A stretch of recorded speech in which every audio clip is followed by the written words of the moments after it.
ਸਤਿ ਸ਼੍ਰੀ ਅਕਾਲ ਜੀ। ਆਪ ਸਭ ਜੀ ਦਾ ਸਵਾਗਤ ਹੈ ਤੁਹਾਡੇ ਆਪਣੇ YouTube ਚੈਨਲ ਪੋਜ਼ਿਟਿਵ ਬਾਈ ਪੰਜਾਬ ਦੇ ਉੱਤੇ। ਜਿਵੇਂ ਕਿ ਤੁਹਾਨੂੰ ਸਭ ਨੂੰ ਪਤਾ ਹੈ ਬੇਟੇ, ਆਪਣਾ ਕਲਰਕ ਆਈਟੀ ਦਾ ਐਗਜ਼ਾਮ ਹੋਇਆ ਸੀਗਾ, ਜਿਹੜਾ ਕਿ ਗੁਰੂ ਨਾਨਕ ਦੇਵ ਯੂਨੀਵਰਸਿਟੀ ਵੱਲੋਂ ਲਿਆ ਗਿਆ ਸੀਗਾ। ਤੇ ਮੇਰੇ ਕੋਲ ਟਾਈਮ ਨਹੀਂ ਮਿਲਿਆ ਵੀਡੀਓ ਪਾਉਣ ਦਾ, ਤੇ ਬਹੁਤ ਬੱਚਿਆਂ ਦੇ ਮੈਸੇਜ ਆਏ ਕਿ ਸਰ ਤੁਹਾਡੀ ਮੈਰਾਥਨ ਤੋਂ ਵੀ ਕਾਫੀ ਹੈਲਪ ਮਿਲੀ ਹੈ, ਕਿਉਂਕਿ ਡਿਟੋ ਕੁਐਸਚਨ ਦੇਖਣ ਨੂੰ ਮਿਲੇ ਤੇ ਆਪਣੇ ਕੋਰਸ ਵਿੱਚ ਲਗਭਗ 95% ਕੰਟੈਂਟ ਆਇਆ। ਤਾਂ ਸਭ ਦਾ ਬਹੁਤ ਬਹੁਤ ਸ਼ੁਕਰੀਆ ਬੇਟੇ। ਅੱਜ ਦੀ ਜਿਹੜੀ ਵੀਡੀਓ ਹੈਗੀ ਆ ਖਾਸ ਇਸ ਮਕਸਦ ਨਾਲ ਬਣਾਈ ਗਈ ਹੈ, ਜਿਹੜੀ ਉਹਨਾਂ ਨੇ ਆਨਸਰ ਕੀ ਆਈ ਆਪਣੀ ਅਫੀਸ਼ੀਅਲ, ਉਹਦੇ ਵਿੱਚ ਕਾਫੀ ਸਾਰੀਆਂ ਪ੍ਰੋਬਲਮ ਹੈਗੀਆਂ। ਹੁਣ ਦੇਖੋ ਕੱਲੇ ਕੱਲੇ ਸੈੱਟ ਦੀ ਤਾਂ ਮੈਂ ਬਣਾ ਨਹੀਂ ਸਕਦਾ, ਕਿਉਂਕਿ ਸੈੱਟ ਸਾਰੇ ਸੇਮ ਨੇ, ਕੁਐਸਚਨ ਹੀ ਸ਼ਫਲ ਹੁੰਦੇ ਆ।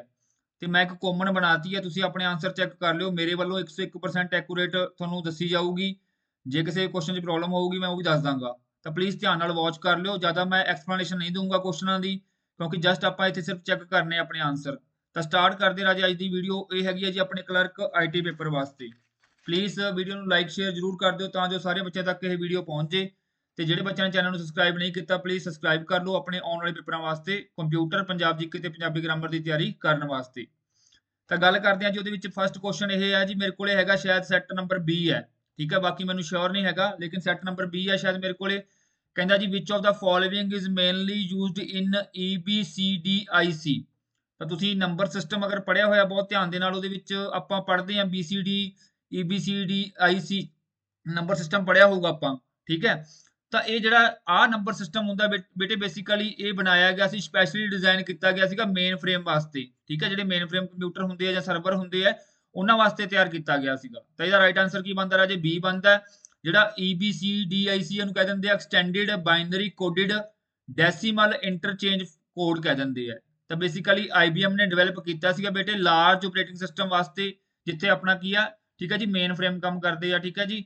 ਚਲੋ ਜੀ, ਇਹਦਾ ਆਨਸਰ ਆਏਗਾ B। ਚੈੱਕ ਕਰ ਲਿਓ ਤੁਸੀਂ ਆਪਣਾ, ਬਸ ਇਦਾਂ ਨੋਟ ਕਰ ਲਿਓ, ਕਿਸੇ ਦਾ B ਹੋਊਗਾ, ਕਿਸੇ ਦਾ C ਹੋਊਗਾ। ਮੇਨ ਫਰੇਮ ਇਹਦਾ ਆਨਸਰ ਹੈ, ਠੀਕ ਹੈ।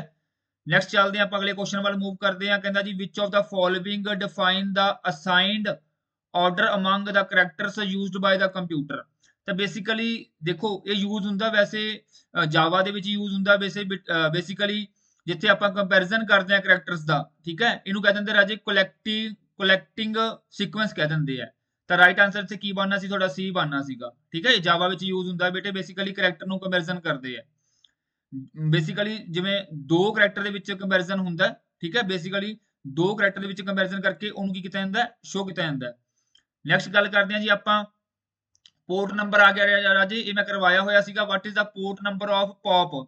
ਪੌਪ ਕੀ ਹੈ ਤੁਹਾਡਾ? ਇੱਕ ਈਮੇਲ ਦੇ ਵਿੱਚ ਯੂਜ਼ ਹੁੰਦਾ, ਪੋਸਟ ਆਫਿਸ ਪ੍ਰੋਟੋਕਾਲ, ਠੀਕ ਹੈ, ਸਭ ਨੂੰ ਪਤਾ ਹੀ ਹੋਊਗਾ ਇਹ। ਇਹ ਮੈਂ ਕਰਵਾਇਆ ਹੋਇਆ ਪੋਸਟ ਆਫਿਸ ਪ੍ਰੋਟੋਕਾਲ, ਇਹ ਵਰਜ਼ਨ 3 ਦੇ ਵਿੱਚ ਵੀ ਆਉਂਦਾ। ਹੁਣ ਇਹਦਾ ਪੋਰਟ ਨੰਬਰ ਪੁੱਛਿਆ ਸੀਗਾ ਰਾਜੇ, ਦਾ ਆਨਸਰ ਹੈਗਾ C, ਠੀਕ ਹੈ, ਇਹਦਾ ਆਨਸਰ ਹੈਗਾ C। ਬਾਕੀ ਦੇਖੋ ਆਉਣ ਵਾਲੇ ਐਗਜ਼ਾਮ ਵਾਸਤੇ ਤੁਸੀਂ ਯਾਦ ਰੱਖ ਸਕਦੇ ਹੋ, ਜਿਵੇਂ FTP ਦਾ ਪੋਰਟ ਨੰਬਰ ਹੈ, ਟੈਲਨੈਟ ਦਾ, SMTP ਦਾ, ਠੀਕ ਹੈ ਜੀ। ਜਿਵੇਂ ਹੁਣ ਪੌਪ ਦਾ ਪਿਆ, ਤਾਂ ਪੌਪ ਦਾ ਪੁੱਛ ਲਿਆ 110 ਨੰਬਰ। ਤਾਂ ਸਾਰੇ ਯਾਦ ਰੱਖ ਲਿਓ ਆਪਣੇ ਆਉਣ ਵਾਲੇ ਪੇਪਰਾਂ ਵਾਸਤੇ, ਠੀਕ ਹੈ।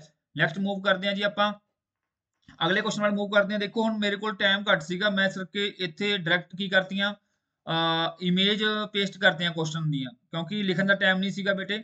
ਤਾਂ ਨੈਕਸਟ ਆਪਾਂ ਗੱਲ ਕਰਦੇ, ਕਹਿੰਦਾ ਜੀ which of the following layer is not present in the TCP/IP model. ਤਾਂ ਮੈਂ ਦੋਨੇ ਹੀ ਕਰਾਏ ਹੋਏ ਆ ਬੇਟੇ। OSI ਮਾਡਲ ਦੇ ਵਿੱਚ 7 ਲੇਅਰ ਹੁੰਦੀਆਂ ਨੇ, ਠੀਕ ਹੈ, ਤੇ TCP/IP ਦੇ ਵਿੱਚ ਕੁਝ ਲੇਅਰਸ ਘੱਟ ਹੁੰਦੀਆਂ ਨੇ, ਬੇਸਿਕਲੀ 4 ਲੇਅਰ ਹੁੰਦੀਆਂ ਨੇ ਇਹਦੇ ਵਿੱਚ। ਹੁਣ ਇਹ ਜਿਹੜਾ ਕੁਐਸਚਨ ਹੈਗਾ ਆਬਜੈਕਸ਼ਨ ਦੇ ਵਿੱਚ ਹੈ, ਉਹਦਾ ਕਾਰਨ ਕੀ ਉਹਨਾਂ ਨੇ ਆਨਸਰ ਦਿੱਤਾ ਨੈਟਵਰਕ ਲੇਅਰ, ਜਿਹੜਾ ਕਿ ਸਰਾਸਰ ਗਲਤ ਹੈ। ਇਹਦਾ ਆਨਸਰ ਬਣਦਾ ਰਾਜੇ ਸੈਸ਼ਨ ਲੇਅਰ ਬਣਦਾ, ਠੀਕ ਹੈ। B ਆਨਸਰ ਬਣਦਾ, ਤੁਹਾਨੂੰ ਮੈਂ ਦਿਖਾ ਵੀ ਦਿੰਦਾ ਵਿਦ ਪ੍ਰੂਫ। ਆ ਦੇਖੋ ਇਹਦੇ ਵਿੱਚ ਕਿੰਨੀਆਂ ਨੇ? ਦੇਖੋ 7 ਲੇਅਰ ਨੇ। ਤਾਂ ਹੁਣ ਇਹਦੇ ਵਿੱਚ ਕਿਹੜੀਆਂ ਕਿਹੜੀਆਂ ਪ੍ਰੈਜ਼ੈਂਟ ਨੇ? ਨੈਟਵਰਕ ਤਾਂ ਇਹਦੇ ਵਿੱਚ ਹੈਗੀ ਹੈ, ਠੀਕ ਹੈ, ਨੈਟਵਰਕ ਇੰਟਰਫੇਸ, ਨੈਟਵਰਕ ਲੇਅਰ ਹੋ ਗਈ, ਟਰਾਂਸਪੋਰਟ ਲੇਅਰ ਹੋ ਗਈ, ਐਪਲੀਕੇਸ਼ਨ ਲੇਅਰ ਹੋ ਗਈ, ਲੇਕਿਨ ਸੈਸ਼ਨ ਲੇਅਰ ਨਹੀਂ ਇਹਦੇ ਵਿੱਚ ਹੈਗੀ, ਠੀਕ ਹੈ। ਇਹ ਲਾਸਟ ਵਾਲੀ ਫਿਜ਼ੀਕਲ ਲੇਅਰ ਵੀ ਆਪਾਂ ਕਹਿ ਸਕਦੇ ਹਾਂ, ਫਿਜ਼ੀਕਲ ਤੇ ਡਾਟਾ ਲਿੰਕ ਲੇਅਰ ਦੀ ਕੀ ਹੈ, ਇਹ ਕੰਬੀਨੇਸ਼ਨ ਹੈ। ਤਾਂ ਕਹਿਣ ਦਾ ਭਾਵ ਨਹੀਂ, ਪੁੱਛਿਆ ਕੀ ਸੀਗਾ? ਪੁੱਛਿਆ ਹੀ ਸੀਗਾ ਵੀ ਕਿਹੜੀ ਪ੍ਰੈਜ਼ੈਂਟ ਨਹੀਂ ਹੈਗੀ TCP/IP ਦੇ ਵਿੱਚ। ਤਾਂ ਟਰਾਂਸਪੋਰਟ ਵੀ ਹੈਗੀ ਹੈ, ਐਪਲੀਕੇਸ਼ਨ ਵੀ ਹੈਗੀ ਹੈ, ਨੈਟਵਰਕ ਵੀ ਹੈਗੀ ਹੈ, ਲੇਕਿਨ ਸੈਸ਼ਨ ਨਹੀਂ ਹੈਗੀ। ਤਾਂ ਨੈਕਸਟ ਮੂਵ ਕਰਦੇ ਹਾਂ ਆਪਾਂ ਅਗਲੇ ਕੁਐਸਚਨ ਵੱਲ। ਅਗਲਾ ਕੁਐਸਚਨ ਕਹਿੰਦਾ ਜੀ which of the following is known as the set of entity, ਠੀਕ ਹੈ, ਸੈਟ, ਠੀਕ ਹੈ, set of entities of the same type that share same properties, ਜਾਂ ਜਿਹਦੇ ਐਟਰੀਬਿਊਟ ਸੇਮ ਹੁੰਦੇ ਆ ਰਾਜੇ।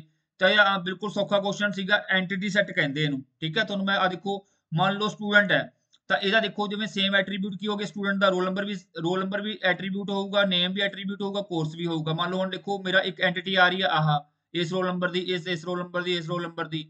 ਤਾਂ ਤਿੰਨਾਂ ਦੇ ਵਿੱਚ ਕੀ ਐਟਰੀਬਿਊਟ ਕੀ ਨੇ, ਕਾਮਨ ਨੇ, ਤਾਂ ਇਹਨੂੰ ਆਪਾਂ ਕੀ ਕਹਿ ਸਕਦੇ ਹਾਂ, ਇੱਕ ਐਂਟੀਟੀ ਸੈੱਟ ਕਹਿ ਸਕਦੇ ਹਾਂ। ਠੀਕ ਹੈ, ਤਾਂ ਸੀ ਆਨਸਰ ਆਊਗਾ। ਨੈਕਸਟ ਚੱਲਦੇ ਹਾਂ ਜੀ ਬੇਟਾ, ਅਗਲੇ ਕੁਐਸਚਨ ਵੱਲ ਮੂਵ ਕਰਦੇ ਹਾਂ। ਇੱਥੇ ਕੁਐਸਚਨ 'ਚ ਬਹੁਤ ਭੁਲੇਖਾ ਪਾਇਆ ਬੱਚਿਆਂ ਨੇ, ਸੈੱਟ ਪੜਿਆ ਹੀ ਨਹੀਂ, ਸਿੱਧਾ ਪੜ ਲੈਂਦੇ ਆ dash is the one or more attribute taken collectively to uniquely identify a record। ਤਾਂ ਪ੍ਰਾਇਮਰੀ ਕੀ ਬਹੁਤ ਲਾ ਕੇ ਆਏ ਹੋਣਗੇ ਬੰਦੇ, ਪਰ ਇੱਥੇ ਗੱਲ ਸੈੱਟ ਦੀ ਹੋ ਰਹੀ ਹੈ ਰਾਜੇ, ਪ੍ਰਾਇਮਰੀ ਕੀ ਕਦੇ ਸੈੱਟ ਦੇ ਵਿੱਚ ਨਹੀਂ ਹੁੰਦੀਗੀ। ਇੱਥੇ ਕਹਿੰਦਾ ਜੀ set of one or more attribute, ਇੱਕ ਵੀ ਹੋ ਸਕਦਾ, ਇੱਕ ਤੋਂ ਵੱਧ ਵੀ ਹੋ ਸਕਦਾ ਹੈ। ਠੀਕ ਹੈ ਜੀ, ਤਾਂ ਉਹ ਕਿਹੜੀ ਹੁੰਦੀ ਹੈ ਰਾਜੇ, ਤੁਹਾਡੀ ਸੁਪਰ ਕੀ ਹੁੰਦੀ ਹੈ। ਠੀਕ ਹੈ, ਧਿਆਨ ਦੇ ਨਾਲ, ਕੀਜ਼ ਮੈਂ ਤੁਹਾਨੂੰ ਕਿਹਾ ਸੀ ਕੀਜ਼ ਤੋਂ ਕੁਐਸਚਨ ਆਊਗਾ ਹੀ ਆਊਗਾ, ਤਾਂ ਆਹ ਹੁੰਦੀ ਹੈ ਜੀ ਤੁਹਾਡੀ ਸੁਪਰ ਕੀ। ਇਹਦੇ ਵਿੱਚ ਹੁਣ ਐਂ ਵੀ ਹੋ ਸਕਦਾ, ਦੇਖੋ ਆਈਡੀ ਤੇ ਨੇਮ ਨੂੰ ਆਪਾਂ ਬਣਾ ਲਈਏ, ਠੀਕ ਹੈ, ਜਾਂ ਫਿਰ ਆਪਾਂ ਫੋਨ ਨੰਬਰ ਨੂੰ ਬਣਾ ਲਈਏ, ਜਾਂ ਫੋਨ ਨੰਬਰ ਤੇ ਆਈਡੀ ਨੂੰ ਬਣਾ ਲਈਏ, ਇਹ ਆਪਣੀ ਮਰਜ਼ੀ ਹੁੰਦੀ ਹੈ। ਤੇ ਸੁਪਰ ਕੀ ਆਨਸਰ ਆਊਗਾ। ਅੱਗੇ ਕੁਐਸਚਨ ਵੱਲ ਮੂਵ ਕਰਦੇ ਆ, ਕਹਿੰਦਾ ਜੀ which of the following is not A IoT platform. IoT ਹੁੰਦਾ ਰਾਜੇ ਇੰਟਰਨੈਟ ਆਫ ਥਿੰਗਸ ਕਹਿੰਦੇ ਇਹਨੂੰ। ਠੀਕ ਹੈ, ਕਰਵਾਇਆ ਸੀ ਮੈਂ, ਇੰਟਰਨੈਟ ਆਫ ਥਿੰਗਸ ਕਹਿ ਦਿੰਦੇ, ਜਿਹਦੇ ਵਿੱਚ ਸਾਰਾ ਕੁਝ ਆ ਜਾਂਦਾ, ਇੰਟਰਨੈਟ ਦੀ ਜਿੰਨੀਆਂ ਚੀਜ਼ਾਂ ਆਪਾਂ ਵੇਖਦੇ ਆ, ਠੀਕ ਹੈ, ਸਾਰੀਆਂ ਉਹਦੇ ਵਿੱਚ ਇਨਕਲੂਡਡ ਹੁੰਦੀਆਂ ਨੇ। ਤਾਂ ਇਹਨੇ ਪੁੱਛਿਆ ਕੀ, ਕਹਿੰਦਾ ਜੀ which is not an IoT platform, ਇਹਨਾਂ ਵਿੱਚੋਂ ਕਿਹੜਾ ਉਹਦੇ ਅਧੀਨ ਨਹੀਂ ਆਉਂਦਾਗਾ, ਤਾਂ ਫਲਿੱਪਕਾਰਟ ਉਹਦੇ ਅਧੀਨ ਨਹੀਂ ਆਉਂਦਾ ਬੇਟੇ। ਠੀਕ ਹੈ, ਇਹ ਆਨਸਰ ਹੈ ਇਹਦਾ। ਅੱਗੇ ਗੱਲ ਕਰਦੇ ਹਾਂ ਜੀ ਆਪਾਂ, ਕਹਿੰਦਾ ਜੀ which of the following protocol is used to link all the devices in the IoT। ਤਾਂ ਤੁਹਾਨੂੰ ਪਤਾ IoT ਕੀ ਹੈ ਜੀ, ਆਨਲਾਈਨ ਚੱਲਦਾ, ਤਾਂ ਆਨਲਾਈਨ ਜਿੰਨੀ ਵੀ ਡਿਵਾਈਸਿਸ ਹੁੰਦੀਆਂ ਨੇ, ਜਿੰਨੀਆਂ ਵੀ ਕਮਿਊਨੀਕੇਸ਼ਨ ਹੁੰਦੀਆਂ ਨੇ, ਉਹ ਰਾਜੇ TCP IP ਦੇ ਥਰੂ ਹੁੰਦੀਆਂ, ਤਾਂ ਡੀ ਆਨਸਰ ਆਊਗਾ ਇਹਦਾ। ਠੀਕ ਹੈ, ਨੈਕਸਟ ਮੂਵ ਕਰਦੇ ਹਾਂ ਜੀ ਆਪਾਂ, ਵਿਚ of the below is not A part of test plan. Test plan ਰਾਜੇ ਸੌਫਟਵੇਅਰ ਟੈਸਟਿੰਗ ਦੇ ਵਿੱਚ ਯੂਜ਼ ਹੁੰਦਾ, ਠੀਕ ਹੈ, ਜਿਹਦੇ ਵਿੱਚ ਆਪਾਂ ਸ਼ਡਿਊਲ ਬਣਾਉਣੇ ਆ, ਰਿਸਕ ਕਿੱਥੇ ਕਿੱਥੇ ਆਪਾਂ ਨੂੰ, ਠੀਕ ਹੈ, ਆਪਾਂ ਕਿੱਥੇ ਐਂਟਰੀ ਕਰ ਸਕਦੇ ਹਾਂ, ਕਿੱਥੇ ਐਗਜ਼ਿਟ ਕਰ ਸਕਦੇ ਹਾਂ। ਤਾਂ ਇਹਦੇ ਵਿੱਚ ਜਿਹੜਾ ਮੇਨਲੀ ਉਹਨਾਂ ਨੇ ਪੁੱਛਿਆ ਵੀ ਕਿਹੜਾ ਨਹੀਂ ਹੈਗਾ ਇਹਦਾ ਪਾਰਟ, ਤਾਂ ਇਨਸੀਡੈਂਟ ਰਿਪੋਰਟ ਨਾਮ ਦਾ ਕੋਈ ਘਟਨਾ ਦੀ ਰਿਪੋਰਟ ਨਹੀਂ ਹੁੰਦੀ ਇਹਦੇ ਵਿੱਚ, ਤਾਂ ਸੀ ਇਹਦਾ ਰਾਈਟ ਆਨਸਰ ਬਣ ਜਾਊਗਾ। ਠੀਕ ਹੈ, ਅਗਲਾ ਆ ਗਿਆ ਜੀ, ਕਹਿੰਦਾ ਜੀ the basic and web services platform is a combination of dash and dash. ਜਿੰਨੇ ਵੀ ਆਪਣੀਆਂ ਆਪਾਂ ਦੇਖਦੇ ਹਾਂ ਨਾ, ਆਨਲਾਈਨ ਵੈਬਸਾਈਟਸ ਦੇਖ ਲਓ ਜਾਂ ਕੋਈ ਹੋਰ ਵੈਬ ਸਰਵਿਸਿਜ਼ ਦੇਖ ਲਓ, ਉਹ ਕਿਹਦਾ ਕਿਹਦਾ ਕੰਬੀਨੇਸ਼ਨ ਹੁੰਦੀਆਂ ਬੇਟੇ, ਉਹ ਹੁੰਦੀਆਂ ਬੇਟੇ ਇੱਕ ਤਾਂ XML ਹੋ ਗਈ ਤੇ ਇੱਕ ਹੋ ਗਿਆ HTTP। ਠੀਕ ਹੈ, ਤੁਹਾਨੂੰ ਮੈਂ ਪੜ੍ਹਾ ਵੀ ਦਿੰਦਾ, ਜਿਹੜੀ XML ਤੁਹਾਨੂੰ ਪੜ੍ਹਾਈ ਵੀ ਸੀਗੀ, ਐਕਸਟੈਂਸੀਬਲ ਮਾਰਕਅਪ ਲੈਂਗੁਏਜ ਹੁੰਦੀ ਹੈ। ਬੇਸਿਕਲੀ ਇਹਦਾ ਕੰਮ ਕੀ ਹੁੰਦਾ, ਸਟੋਰ ਤੇ ਟਰਾਂਸਪੋਰਟ ਕਰਨਾ, ਤੇ HTTP ਦਾ ਕੰਮ ਵੀ ਇਹੀ ਹੁੰਦਾ, ਟੈਕਸਟ ਨੂੰ ਕੀ ਕਰਨਾ, ਰਿਕਾਰਡ ਕਰਨਾ, ਅੱਗੇ ਸੈਂਡ ਕਰਨਾ, ਠੀਕ ਹੈ, ਸਟੋਰ ਕਰਨਾ। ਤੇ ਦੋਨੇ ਮਿਲ ਕੇ ਕੰਮ ਕਰਦੇ ਆ, XML ਤੇ HTTP, hyper text transfer protocol. ਤਾਂ ਸੀ ਆਨਸਰ ਹੋਣਾ ਸੀ ਬੇਟੇ ਇਹਦਾ। ਅੱਗੇ ਗੱਲ ਕਰਦੇ ਹਾਂ ਜੀ, ਕਹਿੰਦਾ which of the following is not A type of database. ਇਹ ਤਾਂ ਯਾਰ ਕਰਵਾਇਆ ਹੋਇਆ ਆਪਣੀ ਮੈਰਾਥਨ ਕਲਾਸ ਦੇ ਵਿੱਚ ਪਿਆ 101%। ਤਾਂ ਡੀਸੈਂਟਰਲਾਈਜ਼ ਨਾਮ ਦਾ ਨਹੀਂ ਹੁੰਦਾਗਾ, ਉਹਨਾਂ ਨੇ ਇੱਥੇ ਸ਼ਾਇਦ ਆਨਸਰ ਕੀ ਦੇ ਵਿੱਚ ਆਬਜੈਕਸ਼ਨ ਹੈ ਰਾਜੇ, ਤੇ ਆਬਜੈਕਸ਼ਨ ਪਾ ਦਿਓ ਤੁਹਾਡੇ। ਠੀਕ ਹੈ ਜੀ, ਆਹ ਦੇਖੋ, ਤਾਂ ਆਪਣੇ ਕੋਲੇ ਦੇਖੋ ਹਰਿਆਰੀਕਲ ਵੀ ਹੁੰਦਾ ਹੈ, ਆ ਪਿਆ, ਠੀਕ ਹੈ ਜੀ, ਇਸ ਤੋਂ ਬਾਅਦ ਨੈਟਵਰਕ ਵੀ ਹੁੰਦਾ ਹੈ, ਨੈਟਵਰਕ ਆਪਣਾ ਆ ਪਿਆ ਡਾਟਾਬੇਸ, ਠੀਕ ਹੈ ਜੀ, ਡਿਸਟ੍ਰੀਬਿਊਟਡ ਵੀ ਹੁੰਦਾ, ਠੀਕ ਹੈ, ਸੈਂਟਰਲਾਈਜ਼ ਵੀ ਹੁੰਦਾ, ਨੋ ਸਿਕਲ ਵੀ ਹੁੰਦਾ, ਰਿਲੇਸ਼ਨਲ ਵੀ ਹੁੰਦਾ, ਇਹ ਮੈਂ ਕਰਵਾਇਆ ਸੀਗਾ। ਅੱਗੇ ਗੱਲ ਕਰਦੇ ਹਾਂ ਜੀ, ਕਹਿੰਦਾ which of the following is generally used for the performing a task like the creating the structure of the relation। ਕਹਿੰਦਾ ਮਤਲਬ ਟੇਬਲ ਨੂੰ ਕ੍ਰੀਏਟ ਕਰਨਾ, ਉਹਨੂੰ ਡਿਲੀਟ ਕਰਨਾ। ਤਾਂ ਮੈਂ ਤੁਹਾਨੂੰ ਕਰਵਾਈ ਸੀ, ਕਿਹੜੀ ਲੈਂਗੁਏਜ ਦੇ ਅੰਡਰ ਆਉਂਦਾ ਰਾਜੇ, ਡਾਟਾ ਡੈਫੀਨੇਸ਼ਨ ਲੈਂਗੁਏਜ ਦੇ ਅੰਡਰ ਆਉਂਦਾ। ਠੀਕ ਹੈ, ਡੀ ਆਨਸਰ ਆਉਣਾ ਸੀ ਤੁਹਾਡਾ। ਇਹ ਸਭ ਕੁਝ ਕਰਵਾਇਆ ਤੁਹਾਨੂੰ ਮੈਂ, ਦੇਖੋ ਆਹ ਡਾਇਗਰਾਮ ਕਰਵਾਈ ਹੋਊਗੀ, ਆ ਦੇਖੋ DDL ਦੇ ਅੰਡਰ ਕੀ ਹੁੰਦਾ, ਕ੍ਰੀਏਟ, ਡ੍ਰੌਪ, ਤੁਹਾਨੂੰ ਮੈਂ ਕਿਹਾ ਡ੍ਰੌਪ ਵਾਲਾ ਆਊਗਾ, ਤੇ ਆਇਆ ਵੀ 101%। DML ਹੋ ਗਈ, DCL ਹੋ ਗਈ, ਤਾਂ ਕਹਿੰਦਾ ਭਾਵੇਂ ਦਾ ਆਨਸਰ ਕੀ ਬਣਨਾ ਰਾਜੇ, ਡੀ ਬਣਨਾ।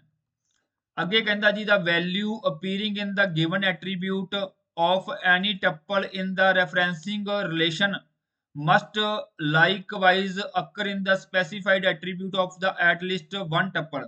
ਤਾਂ ਬੇਸਿਕਲੀ ਇਹ ਰਾਜੇ ਰਿਫਰੈਂਸ਼ੀਅਲ ਕੰਸਟ੍ਰੇਨ ਹੁੰਦਾ। ਠੀਕ ਹੈ ਜੀ, ਇਹ ਆਨਸਰ ਆਊਗਾ ਇਹਦਾ। ਠੀਕ ਹੈ ਜੀ, ਇਹ ਆਨਸਰ ਤੁਸੀਂ ਸ਼ਾਇਦ ਪੜ੍ਹਿਆ ਹੋਊਗਾ, ਜੇ ਨਹੀਂ ਪੜ੍ਹਿਆ ਤਾਂ ਦੇਖੋ ਤੁਹਾਨੂੰ ਮੈਂ ਦੱਸ ਦਿੰਦਾ। ਮੰਨ ਲਓ ਕਹਿੰਦਾ ਵੀ ਜਿਹੜੀ ਕੰਪਨੀ ਆ ਉਹ ਕੀ ਬਣਾਉਂਦੀ ਹੈ, ਪ੍ਰੋਡਕਟ ਬਣਾਉਂਦੀ ਹੈ, ਕੰਪਨੀ ਪ੍ਰੋਡਕਟ ਬਣਾਉਂਦੀ ਹੈ ਜਾਂ ਪ੍ਰੋਡਕਟ ਮੇਡ ਬਾਏ ਅ ਕੰਪਨੀ।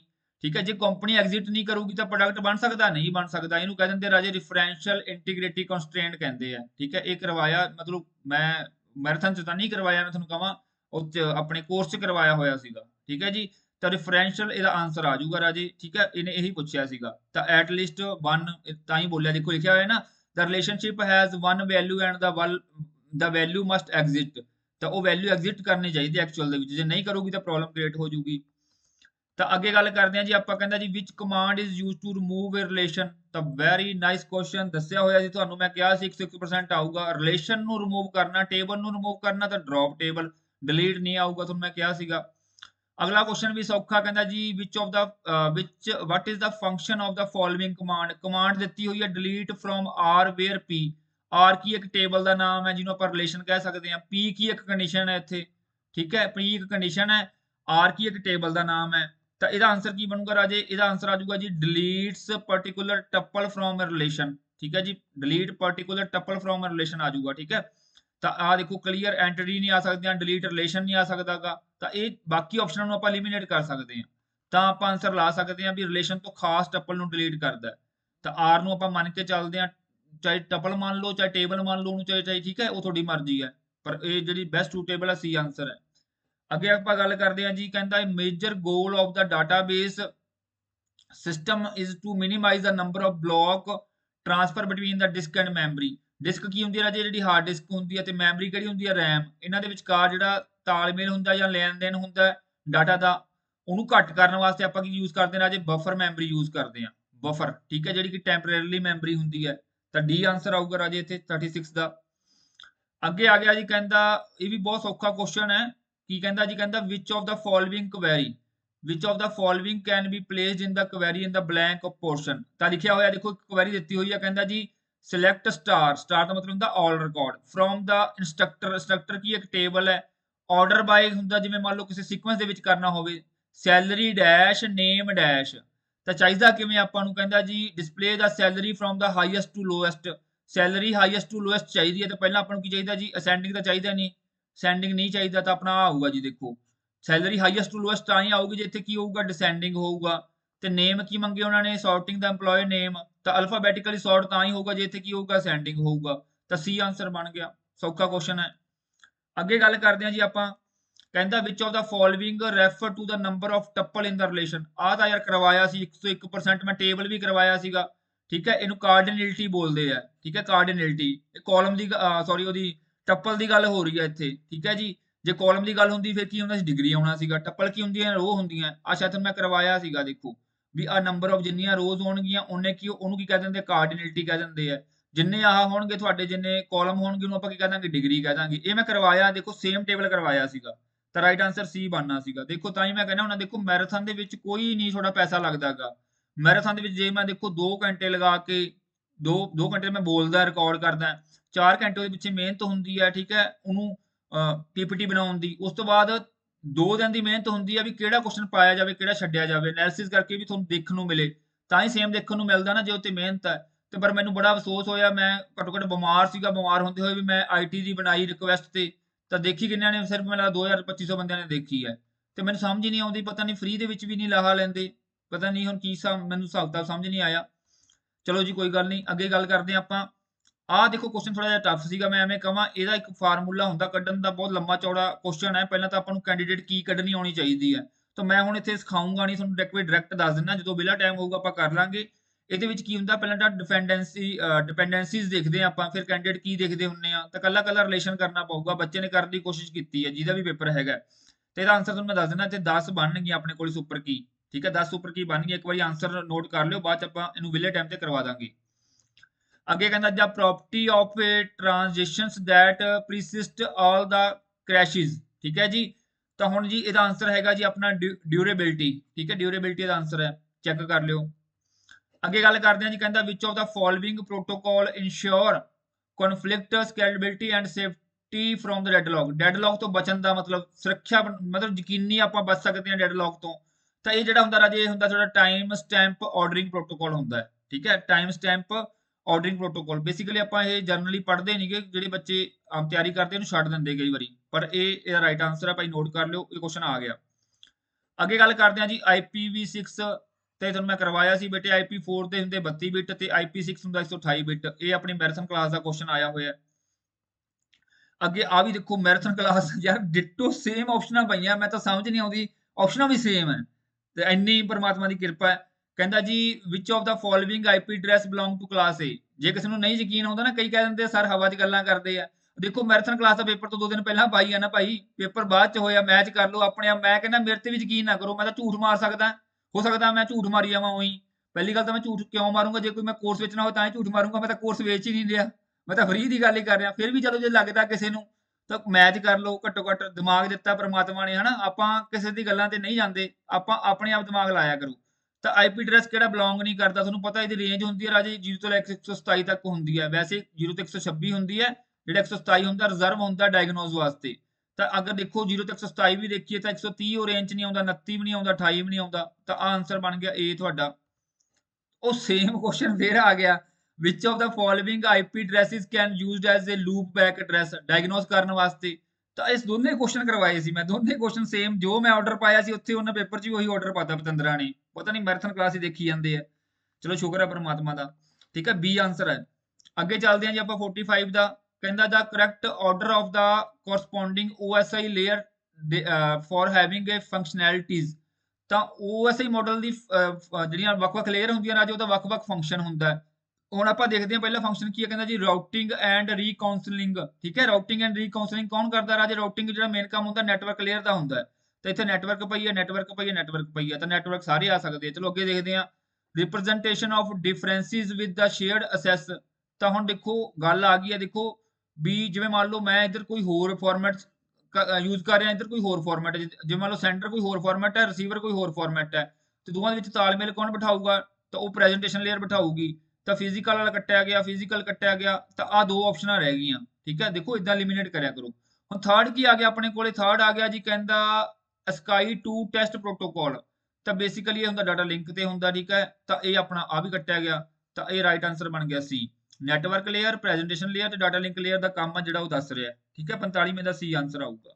ਅੱਗੇ ਗੱਲ ਕਰਦੇ ਹਾਂ ਜੀ। ਕਹਿੰਦਾ which of the following task is not done by the data link layer। Data link layer ਦਾ ਕਿਹੜਾ ਕੰਮ ਨਹੀਂ ਹੈਗਾ? ਹੁਣ ਇਹ ਕੰਟਰੋਵਰਸੀ ਵਿੱਚ ਹੈ ਕੁਐਸਚਨ। ਹੁਣ ਕਾਰਨ ਕੀ ਹੈ ਰਾਜੇ? ਦੇਖੋ ਡਾਟਾ ਲਿੰਕ ਲੇਅਰ ਸਾਰੇ ਕੰਮ ਕਰਦੀ ਹੈ ਜੇ ਤੁਸੀਂ ਮੈਨੂੰ ਕਹੋਗੇ, ਪਰ ਜੇ ਆਪਾਂ ਲਾਉਣਾ ਵੀ ਹੋਵੇ ਆਂਸਰ, ਆਪਾਂ ਚੈਨਲ ਕੋਡਿੰਗ ਲਾ ਸਕਦੇ ਹਾਂ, ਬਟ ਨਹੀਂ ਵੀ ਲਾ ਸਕਦੇ, ਕਿਉਂਕਿ ਜਿਹੜਾ ਚੈਨਲ ਕੋਡਿੰਗ ਹੁੰਦਾ ਬੇਸਿਕਲੀ 3 ਲੇਅਰ ਦਾ ਕੰਮ ਹੁੰਦਾ। ਚੈਨਲ ਕੋਡਿੰਗ ਹੁੰਦਾ ਕੰਪਰੈਸ ਕਰਕੇ ਆਪਾਂ ਮੰਨ ਲਓ ਕੋਈ ਐਰਰ ਫਾਈਂਡ ਆਊਟ ਕਰਨੀ ਹੁੰਦੀ ਹੈ, ਕੋਡ ਹੁੰਦੇ ਉਹਦੇ।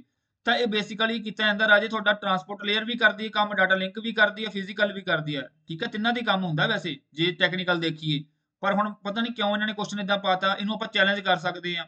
ਠੀਕ ਹੈ, ਤਾਂ ਵੈਸੇ ਜੇ ਤੁਸੀਂ ਆਂਸਰ ਚੈਨਲ ਕੋਡਿੰਗ ਲਾ ਕੇ ਆਏ ਹੋ ਤਾਂ ਤੁਹਾਡਾ ਠੀਕ ਹੈ। ਠੀਕ ਹੈ, ਚੈਨਲ ਕੋਡਿੰਗ ਵੈਸੇ ਬੇਸਿਕਲੀ ਜ਼ਿਆਦਾ ਕੰਮ ਜਿਹੜਾ ਹੁੰਦਾ ਫਿਜ਼ੀਕਲ ਤੇ ਹੁੰਦਾ ਜਾਂ ਟਰਾਂਸਪੋਰਟ ਤੇ ਹੁੰਦਾ। ਠੀਕ ਹੈ, ਵੈਸੇ ਫਿਜ਼ੀਕਲ ਤੇ ਇਹਦਾ ਵੱਧ ਕੰਮ ਹੁੰਦਾ। ਚਲੋ ਕੋਈ ਗੱਲ ਨਹੀਂ, ਤਾਂ ਡੀ ਆਂਸਰ ਨੋਟ ਕਰ ਲਿਓ। ਅੱਗੇ ਗੱਲ ਕਰਦੇ ਹਾਂ ਜੀ। ਕਹਿੰਦਾ ਜੀ which of the following is the multiple access protocol for the channel access control. ਤਾਂ ਤੁਹਾਨੂੰ ਪਤਾ ਹੀ ਹੈ ਰਾਜੇ CSMA ਹੁੰਦਾ। ਠੀਕ ਹੈ, ਇਹਨੂੰ ਆਪਾਂ CSMA ਨੂੰ ਕੀ ਕਹਿ ਦਿੰਦੇ ਆ? Carrier sense. ਸ਼ਾਇਦ ਤੁਸੀਂ ਪੜ੍ਹਿਆ ਹੋਊਗਾ ਸਾਰਿਆਂ ਨੇ, ਕਿ ਨਹੀਂ ਪੜ੍ਹਿਆ ਸ਼ਾਇਦ। Carrier sense. ਠੀਕ ਹੈ ਜੀ, ਮਲਟੀਪਲ ਅਸੈਸ ਪ੍ਰੋਟੋਕਾਲ ਹੁੰਦਾ ਇਹ। ਠੀਕ ਹੈ, ਹੁਣ ਇਹ ਦੋਨੇ ਯੂਜ਼ ਹੁੰਦੇ ਆ ਬੇਟੇ। CD ਹੁੰਦਾ ਤੁਹਾਡਾ ਕਲੀਜ਼ਨ ਡਿਟੈਕਸ਼ਨ ਵਾਸਤੇ, ਤੇ CA ਹੁੰਦਾ ਜੀ ਕਲੀਜ਼ਨ ਅਵੋਇਡੈਂਸ ਵਾਸਤੇ। ਤਾਂ ਦੋਨੇ ਯੂਜ਼ ਹੁੰਦੇ ਰਾਜੇ ਨੂੰ ਕੈਰੀਅਰ ਸੈਂਸ ਮਲਟੀਪਲ ਅਸੈਸ ਕਹਿੰਦੇ ਆ। ਠੀਕ ਹੈ, ਦੋਨੇ ਹੁੰਦੇ ਯੂਜ਼। ਅੱਗੇ ਗੱਲ ਕਰਦੇ ਹਾਂ ਜੀ, ਆਪਾਂ ਅਗਲੇ ਕੁਐਸਚਨ ਵੱਲ ਮੂਵ ਕਰਦੇ ਹਾਂ। ਕਹਿੰਦਾ the technique of the temporarily delaying outgoing acknowledgement so that they can hooked on to the next outgoing data frame। ਉਹ ਸੌਖਾ ਹੀ ਹੈ, ਤਾਂ ਪਿਗੀ ਬੈਕਿੰਗ ਹੈ। ਪਿਗੀ ਬੈਕਿੰਗ ਦੇ ਵਿੱਚ ਕੀ ਹੁੰਦਾ ਬੇਟੇ? ਦੇਖੋ ਜਿਵੇਂ ਇੱਕ ਫਰੇਮ ਜਾ ਰਿਹਾ ਸੈਂਡਰ ਟੂ ਰਿਸੀਵਰ ਕੋਲੇ, ਤਾਂ ਅਗਲੇ ਫਰੇਮ ਦੇ ਨਾਲ ਕੀ ਕਰਾ ਦਿੰਦੇ? ਉਹਦੀ ਐਕਨੋਲਜਮੈਂਟ ਲਾ ਦਿੰਦੇ ਵੀ ਪਹਿਲੇ ਵਾਲਾ ਪਹੁੰਚ ਗਿਆ ਭਾਈ ਸਹੀ ਸਲਾਮਤ। ਠੀਕ ਹੈ ਜੀ, ਸਾਡਾ ਜਵਾਕ ਘਰੇ ਪਹੁੰਚ ਗਿਆ, ਓਕੇ ਹੈ ਜੀ। ਅਗਲਾ ਜਵਾਕ ਜਾ ਕੇ ਦੱਸੂਗਾ ਜੀ ਹਾਂ ਸਾਡਾ ਦੂਜਾ ਜਵਾਕ ਵੀ ਪਹੁੰਚ ਗਿਆ, ਤੀਜਾ ਜਵਾਕ ਵੀ ਪਹੁੰਚ ਗਿਆ ਹੈ। ਠੀਕ ਹੈ, ਇਹਨੂੰ ਕਹਿ ਦਿੰਦੇ ਪਿਗੀ ਬੈਕਿੰਗ। ਅੱਗੇ ਗੱਲ ਕਰਦੇ ਹਾਂ ਜੀ ਆਪਾਂ। ਕਹਿੰਦਾ ICMP is primarily used for dash. ਤਾਂ ICMP ਜਿਹੜਾ ਯੂਜ਼ ਹੁੰਦਾ ਬੇਟਾ ਤੁਹਾਡਾ, ਇਹ ਡਾਇਗਨੋਸ ਕਰਨ ਵਾਸਤੇ ਹੁੰਦਾ। ਠੀਕ ਹੈ, ਤਾਂ ਇਹ ਆਂਸਰ ਆਊਗਾ ਤੁਹਾਡਾ। ਅੱਗੇ ਗੱਲ ਕਰਦੇ ਹਾਂ ਜੀ ਆਪਾਂ ਨੈਕਸਟ ਕੁਐਸਚਨ ਵੱਲ। User datagram protocol is called connectionless. ਤੁਹਾਨੂੰ ਮੈਂ ਕਰਵਾਇਆ, ਦੇਖੋ TCP ਕਨੈਕਸ਼ਨ ਓਰੀਐਂਟਡ ਹੁੰਦਾ ਹੈ, UDP ਕੀ ਹੁੰਦਾ ਜੀ ਤੁਹਾਡਾ ਕਨੈਕਸ਼ਨਲੈਸ ਹੁੰਦਾ। ਪਰ ਇਹਨਾਂ ਨੇ ਪੁੱਛ ਲਿਆ ਵੀ ਕਿਉਂ ਹੁੰਦਾ, ਕਾਰਨ ਪੁੱਛ ਲਿਆ। ਕਹਿੰਦਾ ਜੀ all UDP packet are treated independent by the transport layer. ਬਿਲਕੁਲ ਠੀਕ ਹੈ ਜੀ, ਕਿਉਂਕਿ ਉਹਦੇ ਵਿੱਚ ਕੋਈ ਐਕਨੋਲਜਮੈਂਟ ਨਹੀਂ, ਮਤਲਬ ਆਪਾਂ ਸੈਂਡ ਕਰਦੇ, ਜਿਵੇਂ ਮੰਨ ਲਓ ਮੈਂ sender to receiver data send ਕੀਤਾ, ਫਰੇਮ ਸੈਂਡ ਕੀਤਾ, ਇਹਨੇ ਦੱਸਣਾ ਨਹੀਂ ਵੀ ਪਹੁੰਚ ਗਿਆ ਕਿ ਨਹੀਂ ਪਹੁੰਚ ਗਿਆ। ਇਹ ਕੰਟੀਨਿਊਸਲੀ ਸੈਂਡ ਕਰੀ ਜਾਊਗਾ। ਇਹ ਉੱਥੇ ਯੂਜ਼ ਹੁੰਦਾ ਜਦੋਂ ਆਪਾਂ ਨੂੰ ਕੀ ਹੈ ਸਪੀਡ ਵੱਧ ਚਾਹੀਦੀ ਹੈ ਡਾਟਾ ਸੈਂਡ ਕਰਨ ਦੀ। ਤਾਂ ਇਹਦਾ A ਆਂਸਰ ਆਊਗਾ। ਅੱਗੇ ਕਹਿੰਦਾ ਜੀ which of the following delay is faced by the packet in traveling from one end system to another। ਤਾਂ ਇਹ ਕਿਹੜਾ ਡਿਲੇ ਹੁੰਦਾ? ਤਾਂ ਬੇਸਿਕਲੀ ਜੇ ਮੈਂ ਦੇਖਾਂ ਰਾਜੇ, ਪ੍ਰੋਪੋਗੇਸ਼ਨ ਵੀ ਹੋ ਸਕਦਾ ਹੈ, ਕੁਈਨਿੰਗ ਵੀ ਹੋ ਸਕਦਾ ਹੈ, ਟਰਾਂਸਮਿਸ਼ਨ, ਮਤਲਬ ਸਾਰੀ ਹੈ ਇਹਦੇ ਭਾਈ। ਠੀਕ ਹੈ, ਆਲ ਆਫ ਦਾ ਅਬਵ। ਠੀਕ ਹੈ ਜੀ। ਅੱਗੇ ਗੱਲ ਕਰਦੇ ਹਾਂ ਜੀ ਆਪਾਂ। ਕਹਿੰਦਾ the default connection type by the HTTP। ਤਾਂ ਇਹ ਤੁਹਾਨੂੰ ਨਹੀਂ ਸ਼ਾਇਦ ਪਤਾ ਹੋਊਗਾ ਕਿਉਂਕਿ ਥੋੜਾ ਜਿਹਾ ਟੈਕਨੀਕਲੀ ਕੁਐਸਚਨ ਔਖਾ ਹੈ। ਇਹ ਹੈਗਾ ਜੀ ਪ੍ਰੈਸਿਸਟੈਂਟ। ਠੀਕ ਹੈ, ਪ੍ਰੈਸਿਸਟੈਂਟ। ਤੇ ਇਹ ਦੂਜਾ ਹੁੰਦਾ ਜੀ ਆਪਣਾ ਮਲਟੀਪਲ। ਮਲਟੀਪਲ ਦੇ ਵਿੱਚ ਕੀ ਹੁੰਦਾ ਬੇਟੇ? ਜਿਵੇਂ ਪਹਿਲਾਂ ਜਦੋਂ ਆਪਾਂ ਮਤਲਬ ਕੋਈ ਡਾਟਾ ਸੈਂਡ ਕਰ ਰਹੇ ਹਾਂ ਸਰਵਰ ਤੇ ਕਲਾਇੰਟ ਦੀ ਅਗਰ ਗੱਲਬਾਤ ਹੋ ਰਹੀ ਹੈ, ਪਹਿਲਾਂ ਓਪਨ ਹੁੰਦਾ, ਫਿਰ ਕਲੋਜ਼ ਹੁੰਦਾ, ਫਿਰ ਓਪਨ ਹੁੰਦਾ, ਕਲੋਜ਼ ਹੁੰਦਾ ਸੈਸ਼ਨ। ਪਰ ਇਹਦੇ ਵਿੱਚ ਹਮੇਸ਼ਾ ਓਪਨ ਹੀ ਰਹਿੰਦਾ ਹੈ ਅੰਟਿਲ ਜਿੰਨ ਤੱਕ ਆਪਣਾ ਕੰਮ ਨਹੀਂ ਹੋ ਜਾਂਦਾ, ਤੇ ਇਹਨੂੰ ਕਹਿ ਦਿੰਦੇ ਆ ਪਰਸਿਸਟੈਂਟ ਕਹਿ ਦਿੰਦੇ ਆ। ਠੀਕ ਹੈ, ਇਹ ਜਿਹੜਾ ਯੂਜ਼ ਕਰਦਾ HTTP ਯੂਜ਼ ਕਰਦਾ, ਤਾਂ ਇਹ ਆਨਸਰ ਆਉਣਾ ਸੀ ਬੇਟੇ ਇਹਦਾ। ਥੋੜਾ ਟੈਕਨੀਕਲੀ ਔਖਾ ਹੈ ਕੁਐਸਚਨ। ਕਹਿੰਦਾ ਜੀ to access the services of all the operating system the interface is provided. ਇਹ ਮੈਂ ਕਰਵਾਇਆ ਹੋਇਆ ਮੈਰਾਥਨ ਕਲਾਸ ਦੇ ਵਿੱਚ, ਸਿਸਟਮ ਕਾਲ ਕਹਿੰਦੇ ਭਾਈ, ਇਹ ਕਰਵਾਇਆ ਸੀਗਾ ਮੈਰਾਥਨ ਕਲਾਸ ਦੇ ਵਿੱਚ। ਜਿਨ੍ਹਾਂ ਨੇ ਧਿਆਨ ਨਾਲ ਲਾਈ ਹੋਊਗੀ ਉਹਨਾਂ ਨੇ ਆਨਸਰ ਲਾਤਾ ਹੋਊਗਾ। ਅੱਗੇ ਆ ਗਿਆ ਜੀ, ਕਹਿੰਦਾ which of the following is not true. ਠੀਕ ਹੈ, ਧਿਆਨ ਦੇ ਨਾਲ, ਨਹੀਂ ਟਰੂ ਕਿਹੜੀ ਚੀਜ਼ ਟਰੂ ਨਹੀਂ ਹੈਗੀ। ਕਹਿੰਦਾ ਜੀ kernel remain in the memory during the entire computer session. ਠੀਕ ਹੈ, ਤਾਂ ਸਹੀ ਹੈ ਬਿਲਕੁਲ, ਕਰਨਲ ਤਾਂ ਲੋਡ ਹੁੰਦਾ ਹੀ ਆ। ਕਹਿੰਦਾ ਜੀ kernel is made of various module which can not be loaded into the running operating system. ਗਲਤ ਹੈ ਜੀ, ਗਲਤ ਆ, ਆਹੀ ਆਨਸਰ ਬਣਨਾ ਤੁਹਾਡਾ। ਨਹੀਂ, ਕਰਨਲ ਜੇ ਲੋਡ ਹੋਊਗਾ ਬੇਟਾ ਆਪਰੇਟਿੰਗ ਸਿਸਟਮ ਤਾਂ ਹੀ ਚੱਲੂਗਾ, ਅਦਰਵਾਈਜ਼ ਨਹੀਂ ਚੱਲੂਗਾ। ਜੇ ਕਰਨਲ ਦਾ ਇੱਕ ਵੀ ਪਾਰਟ ਮਿਸ ਹੈ ਤਾਂ ਆਪਰੇਟਿੰਗ ਸਿਸਟਮ ਕਦੇ ਵੀ ਲੋਡ ਨਹੀਂ ਹੋਊਗਾ। ਤਾਂ ਬੀ ਆਨਸਰ ਹੋਣਾ ਤੁਹਾਡਾ। ਠੀਕ ਹੈ ਜੀ, ਨੈਕਸਟ ਗੱਲ ਕਰਦੇ ਆ ਜੀ, ਕਹਿੰਦਾ in the time sharing operating system when the time slot assigned to a process is completed then the process. ਤਾਂ ਤੁਹਾਨੂੰ ਪਤਾ ਹੀ ਹੈ ਬੇਟੇ ਟਾਈਮ ਸਲੋਟ ਮਤਲਬ ਮੈਂ ਟਾਈਮ ਸਲੋਟ ਮੰਨਤਾ ਕਿ 2 ਸੈਕਿੰਡ ਵਾਸਤੇ ਹੀ ਕੰਮ ਕਰਨਾ। ਹੁਣ P1 P2 P3 ਤੇ P0 ਕੰਮ ਕਰ ਰਿਹਾ। ਹੁਣ ਜਦੋਂ P0 ਦਾ 2 ਸੈਕਿੰਡ ਵਾਸਤੇ ਉਹਨੂੰ PC ਮਿਲਿਆ, ਪਰ ਉਹਨੇ ਕੰਮ ਕਰਨਾ ਸੀ 4 ਸੈਕਿੰਡ ਦਾ। 2 ਸੈਕਿੰਡ ਕੰਮ ਕਰਕੇ ਉਹ ਬਾਹਰ ਆ ਜਾਊਗਾ, ਕਿੱਥੇ ਚਲਾ ਜਾਊਗਾ? ਰੈਡੀ ਕਿਊ ਦੇ ਵਿੱਚ ਚਲਾ ਜਾਊਗਾ। ਤਾਂ ਤੁਹਾਨੂੰ ਮੈਂ ਸਟੇਟ ਸਾਰੀਆਂ ਕਰਵਾਈਆਂ ਹੋਈਆਂ। ਠੀਕ ਆ, ਆਹ ਸਟੇਟ ਹੁੰਦੀਆਂ ਨੇ new, ready, run, termination, wait, block ਵੀ ਹੋ ਜਾਂਦਾ, ਸਸਪੈਂਡ ਵੀ ਹੋ ਜਾਂਦਾ। ਹੁਣ ਮੰਨ ਲਓ ਕੋਈ ਰਨਿੰਗ ਦੇ ਵਿੱਚ ਸੀਗਾ, ਉਹਨੂੰ ਬਾਹਰ ਕੱਢਤਾ, ਕਿੱਥੇ ਚਲਾ ਜਾਊਗਾ? ਰੈਡੀ ਕਿਊ ਦੇ ਵਿੱਚ ਜਾਂ ਫਿਰ ਵੇਟਿੰਗ ਦੇ ਵਿੱਚ ਚਲਾ ਜਾਊਗਾ। ਠੀਕ ਹੈ, ਡਿਪੈਂਡ ਕਰਦਾ। ਅਗਰ ਰੈਡੀ ਖਾਲੀ ਹੈ ਤਾਂ ਰੈਡੀ ਵਿੱਚ ਚਲਾ ਜਾਊਗਾ, ਤਾਂ ਰੈਡੀ ਕਿਊ ਦਾ ਆਨਸਰ ਆਉਣਾ ਸੀਗਾ। ਠੀਕ ਹੈ ਜੀ, ਰੈਡੀ ਸਟੇਟ ਦੇ ਵਿੱਚ ਚਲਾ ਜਾਂਦਾ। ਅੱਗੇ ਕਹਿੰਦਾ ਜੀ for an effective operating system when to check for deadlock. ਵੀ ਡੈਡਲੌਕ ਦੀ ਜਾਂਚ ਕਦੋਂ ਕਰਨੀ ਚਾਹੀਦੀ ਹੈ ਜੇ ਆਪਰੇਟਿੰਗ ਸਿਸਟਮ ਨੂੰ ਆਪਾਂ ਇਫੈਕਟਿਵ ਬਣਾਉਣਾ ਹੈ। ਤਾਂ ਇਹਦਾ ਆਪਾਂ ਪੜ੍ਹਦੇ ਹਾਂ ਜੀ, ਕਹਿੰਦਾ ਜੀ every time A resource request is made. Very good. ਤਾਂ ਜਦੋਂ ਮੰਨ ਲਓ ਡੈਡਲੌਕ ਆਉਂਦਾ ਕਦੋਂ ਆ? ਜਦੋਂ ਰਿਸੋਰਸ ਨੂੰ 2 ਬੰਦੇ ਕਹਿਣ ਅਸੀਂ ਯੂਜ਼ ਕਰਨਾ। ਜਿਵੇਂ ਹੁਣ ਮੰਨ ਲਓ ਆਪਣਾ ਟੀਵੀ ਆ ਘਰ ਦੇ ਵਿੱਚ, ਤੁਸੀਂ ਕਿਹਾ ਮੈਂ ਵੀ ਦੇਖਣਾ, ਤੁਹਾਡੀ ਸਿਸਟਰ ਨੇ ਕਿਹਾ ਮੈਂ ਵੀ ਦੇਖਣਾ ਹੈ। ਠੀਕ ਹੈ, ਤਾਂ ਉੱਥੇ ਡੈਡਲੌਕ ਆ ਗਿਆ। ਠੀਕ ਹੈ ਜੀ, ਤਾਂ ਡੈਡਲੌਕ ਉਦੋਂ ਆਉਂਦਾ ਜਦੋਂ ਰਿਸੋਰਸ ਦੀ ਰਿਕੁਐਸਟ ਕੀ ਕੀਤੀ ਜਾਂਦੀ ਹੈ? ਮੇਡ ਕੀਤੀ ਜਾਂਦੀ ਹੈ। ਠੀਕ ਹੈ, ਤਾਂ ਇਹ ਆਨਸਰ ਆਊਗਾ ਤੁਹਾਡਾ। ਅੱਗੇ ਚੱਲਦੇ ਹਾਂ ਜੀ ਆਪਾਂ। ਕਹਿੰਦਾ ਮੈਂ ਥੋੜਾ ਜਿਹਾ ਨਾ ਸਪੀਡ ਅਪ ਤਾਂ ਕਰਵਾ ਰਿਹਾ, ਬੱਚਿਆਂ ਨੇ ਆਬਜੈਕਸ਼ਨ ਪਾਉਣੀ ਹੈ, ਅੱਜ ਲਾਸਟ ਡੇਟ ਹੈ, ਥੋੜਾ ਜਿਹਾ ਮੈਂ ਫਾਸਟ ਹੋ ਸਕਦੀ ਹੈ ਵੀਡੀਓ। ਜੇ ਕਿਸੇ ਨੂੰ ਨਾ ਸਮਝ ਲੱਗੇ ਤਾਂ ਸਲੋ ਕਰ ਸਕਦੇ, YouTube ਤੇ ਆਪਸ਼ਨ ਹੈਗੀ ਹੈ। The operating system maintain a dash table that keep track of how many frame has been allocated। ਕਿੰਨੇ ਫ੍ਰੀ ਆ, ਕਿੰਨੇ ਅਵੇਲੇਬਲ ਨੇ, ਕਿੰਨੇ ਯੂਜ਼ ਹੋਏ ਨੇ ਰਾਜੇ। ਇਹ ਹੁੰਦਾ ਤੁਹਾਡਾ ਫਰੇਮ ਟੇਬਲ।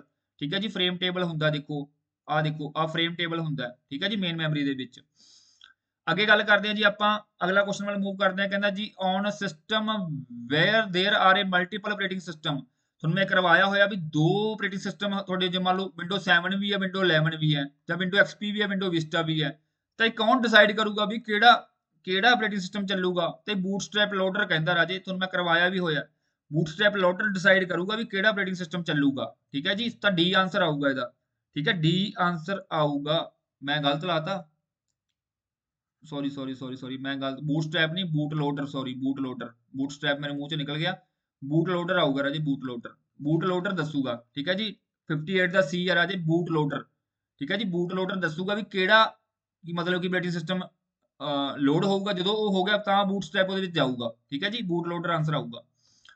ਅੱਗੇ ਗੱਲ ਕਰਦੇ ਹਾਂ ਜੀ, ਕਹਿੰਦਾ ਇਨ ਯੂਨਿਕਸ ਵਿੱਚ ਸਿਸਟਮ ਕਾਲ ਕ੍ਰੀਏਟ ਏ ਨਿਊ ਪ੍ਰੋਸੈਸ। ਇਹ ਮੈਂ ਨਾ ਪਾਉਂਦਾ ਰਹਿ ਗਿਆ ਕੁਐਸਚਨ, ਪਰ ਮੈਂ ਪਾਇਆ ਨਹੀਂ, ਪਤਾ ਨਹੀਂ ਕਿਉਂ ਨਹੀਂ ਪਾਇਆ। ਇਹਨੂੰ ਫੋਰਕ ਕਮਾਂਡ ਹੁੰਦੀ ਹੈ ਰਾਜੇ, ਕਮਾਂਡ ਬੇਸ ਹੁੰਦਾ ਨਾ ਯੂਨਿਕਸ ਲਾਈਨਕਸ, ਤਾਂ ਫੋਰਕ ਕਮਾਂਡ ਹੁੰਦੀ ਹੈ ਰਾਜੇ ਇਹਦੀ।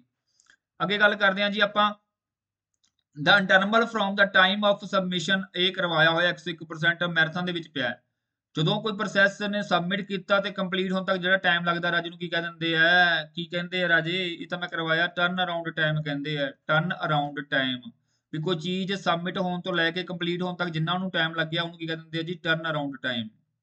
ਅੱਗੇ ਕਹਿੰਦਾ ਜੀ which scheduling algorithm is defined in the time quantum ਜਾਂ ਟਾਈਮ ਸਲਾਈਸ। ਮੈਂ ਤੁਹਾਨੂੰ ਕਰਵਾਇਆ ਹੋਇਆ ਰਾਉਂਡ ਰੋਬਿਨ। ਠੀਕ ਹੈ ਜੀ, ਰਾਉਂਡ ਰੋਬਿਨ ਮੈਂ ਕਰਵਾਇਆ ਵੀ ਸੀਗਾ। ਅੱਗੇ ਆ ਗਿਆ ਜੀ ਬੈਂਕਰ। ਇਹ ਕੁਐਸਚਨ ਬਹੁਤ ਸਾਰਿਆਂ ਥਾਂ ਤੇ ਗਲਤ ਦਿੱਤਾ ਹੋਇਆ ਰਾਜੇ। ਜਿਹੜਾ ਬੈਂਕਰ ਐਲਗੋਰਿਥਮ ਹੈਗਾ, ਸ਼ਾਇਦ ਮੇਰੇ ਤੋਂ ਵੀ ਮੈਂ 2 ਕੁਐਸਚਨ ਪਾਏ ਸੀ ਮੈਰਾਥਨ ਦੇ ਵਿੱਚ। ਇੱਕ ਜਗ੍ਹਾ ਤੇ ਆਨਸਰ ਠੀਕ ਹੈ, ਇੱਕ ਜਗ੍ਹਾ ਤੇ ਥੋੜਾ ਜਿਹਾ ਮੇਰੇ ਤੋਂ ਵੀ ਗਲਤ ਬੋਲਿਆ ਗਿਆ। ਸ਼ਾਇਦ ਮੇ ਵੀ, ਪਤਾ ਨਹੀਂ, ਹੁਣ ਮੈਨੂੰ ਧਿਆਨ 'ਚ ਨਹੀਂ ਹੈਗਾ, ਕਿਸੇ ਬੱਚੇ ਨੇ ਦੱਸਿਆ ਮੈਨੂੰ ਜਿਹਨੇ ਧਿਆਨ ਨਾਲ ਦੇਖੀ ਹੋਗੀ ਮੇਰੀ ਮੈਰਾਥਨ।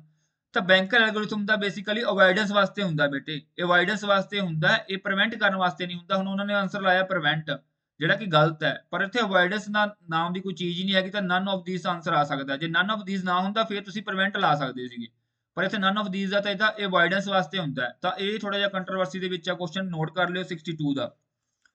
ਅਗਲੇ ਗੱਲ ਕਰਦੇ ਆ ਜੀ ਆਪਾਂ the time taken to move the disk arm to the desire cylinder. ਇਹ ਤੁਹਾਨੂੰ ਮੈਂ ਕਰਵਾਇਆ ਹੋਇਆ ਰਾਜੀ ਸੀਕ ਟਾਈਮ, ਠੀਕ ਹੈ ਜੀ, ਸੀਕ ਟਾਈਮ ਆਂਸਰ ਆਊਗਾ। ਅੱਗੇ ਆ ਗਿਆ ਜੀ the in the algorithm the disk arm start at the one end of the disk and move toward the other end. ਤਾਂ ਰਾਜੇ ਨੂੰ ਕੀ ਕਹਿ ਦਿੰਦੇ ਆ, ਇਹਨੂੰ ਕਹਿ ਦਿੰਦੇ ਆ ਜੀ ਸੀ ਸਕੈਨ ਕਹਿੰਦੇ ਆ, ਸੀ ਸਕੈਨ। ਜਦੋਂ ਉਹ ਲੱਭਦਾ ਨਾ, ਮਤਲਬ ਕਿ ਡਿਸਕ ਦੇ ਵਿੱਚ ਲੱਭਦਾ, ਮੰਨ ਲਓ ਐਟ ਪ੍ਰੈਜ਼ੈਂਟ 50 ਨੰਬਰ ਤੇ ਖੜਾ ਸੀ ਮੈਂ, ਤਾਂ ਮੈਂ ਪਹਿਲਾਂ ਇੱਕ ਐਂਡ ਤੇ ਜਾ ਕੇ ਲੱਭ ਕੇ ਆਇਆ, ਫਿਰ ਮੈਂ ਦੂਜੇ ਐਂਡ ਤੇ ਲੱਭ ਕੇ ਆਇਆ। ਕਹਿਣ ਦਾ ਮਤਲਬ ਕਿ ਜੋ ਡਾਟਾ ਮੈਨੂੰ ਡਿਜ਼ਾਇਰ ਹੈ, ਮੈਨੂੰ ਚਾਹੀਦਾ, ਮੈਂ ਉਹਨੂੰ ਲੱਭਣ ਵਾਸਤੇ ਕੀ ਕਰੂੰਗਾ, ਇੱਕ ਐਂਡ ਤੋਂ ਦੂਜੇ ਐਂਡ ਤੱਕ ਕੀ ਕਰੂੰਗਾ, ਮੂਵ ਕਰੂੰਗਾ। ਇਹਨੂੰ ਕਹਿ ਦਿੰਦੇ ਆ ਸੀ ਸਕੈਨ, ਠੀਕ ਹੈ ਜੀ।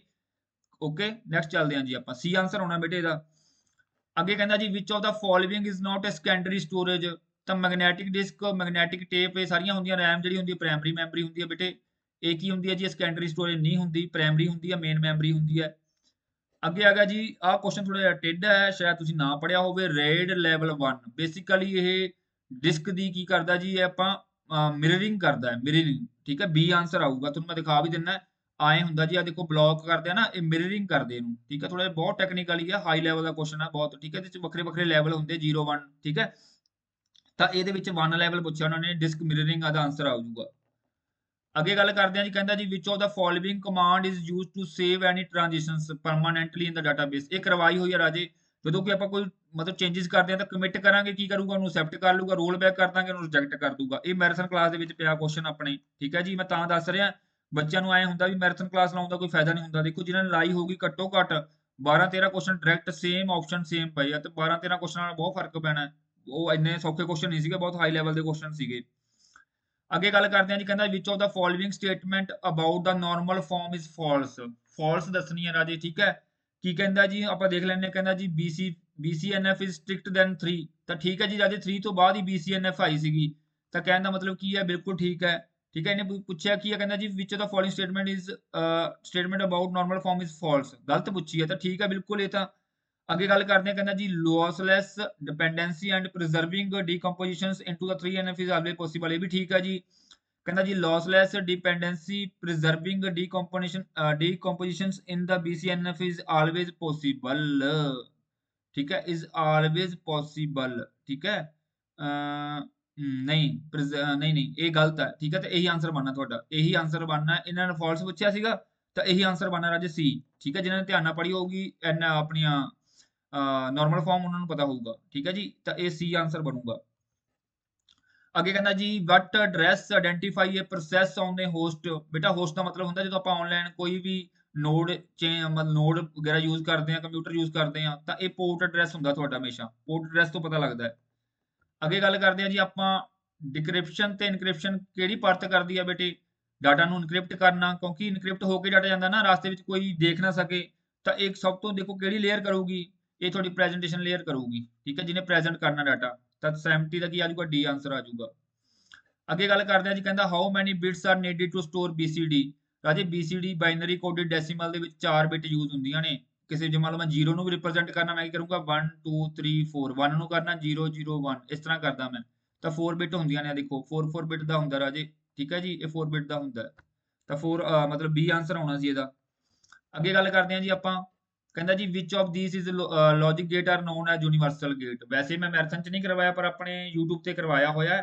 ਨੌਰ ਤੇ ਜਿਹੜੇ ਨੈਂਡ ਗੇਟ ਹੁੰਦੇ ਯੂਨੀਵਰਸਲ ਹੁੰਦੇ ਆ ਰਾਜੇ, ਠੀਕ ਹੈ ਜੀ। ਨੌਰ ਤੇ ਨੈਂਡ, ਕਿਉਂਕਿ ਇਹਨਾਂ ਤੋਂ ਸਾਰੇ ਗੇਟ ਬਣ ਜਾਂਦੇ ਆ। ਇਹ ਗੇਟ ਤੋਂ ਸਾਰੇ ਗੇਟ ਬਣ ਸਕਦੇ ਆ, ਜਿਵੇਂ ਬੇਸਿਕ ਗੇਟ ਐਂਡ ਔਰ ਨੋਟ, ਇਹਨਾਂ ਤੋਂ ਬਣ ਜਾਂਦੇ, ਤਾਂ ਹੀ ਇਹਨਾਂ ਨੂੰ ਯੂਨੀਵਰਸਲ ਗੇਟ ਕਹਿੰਦੇ ਆ।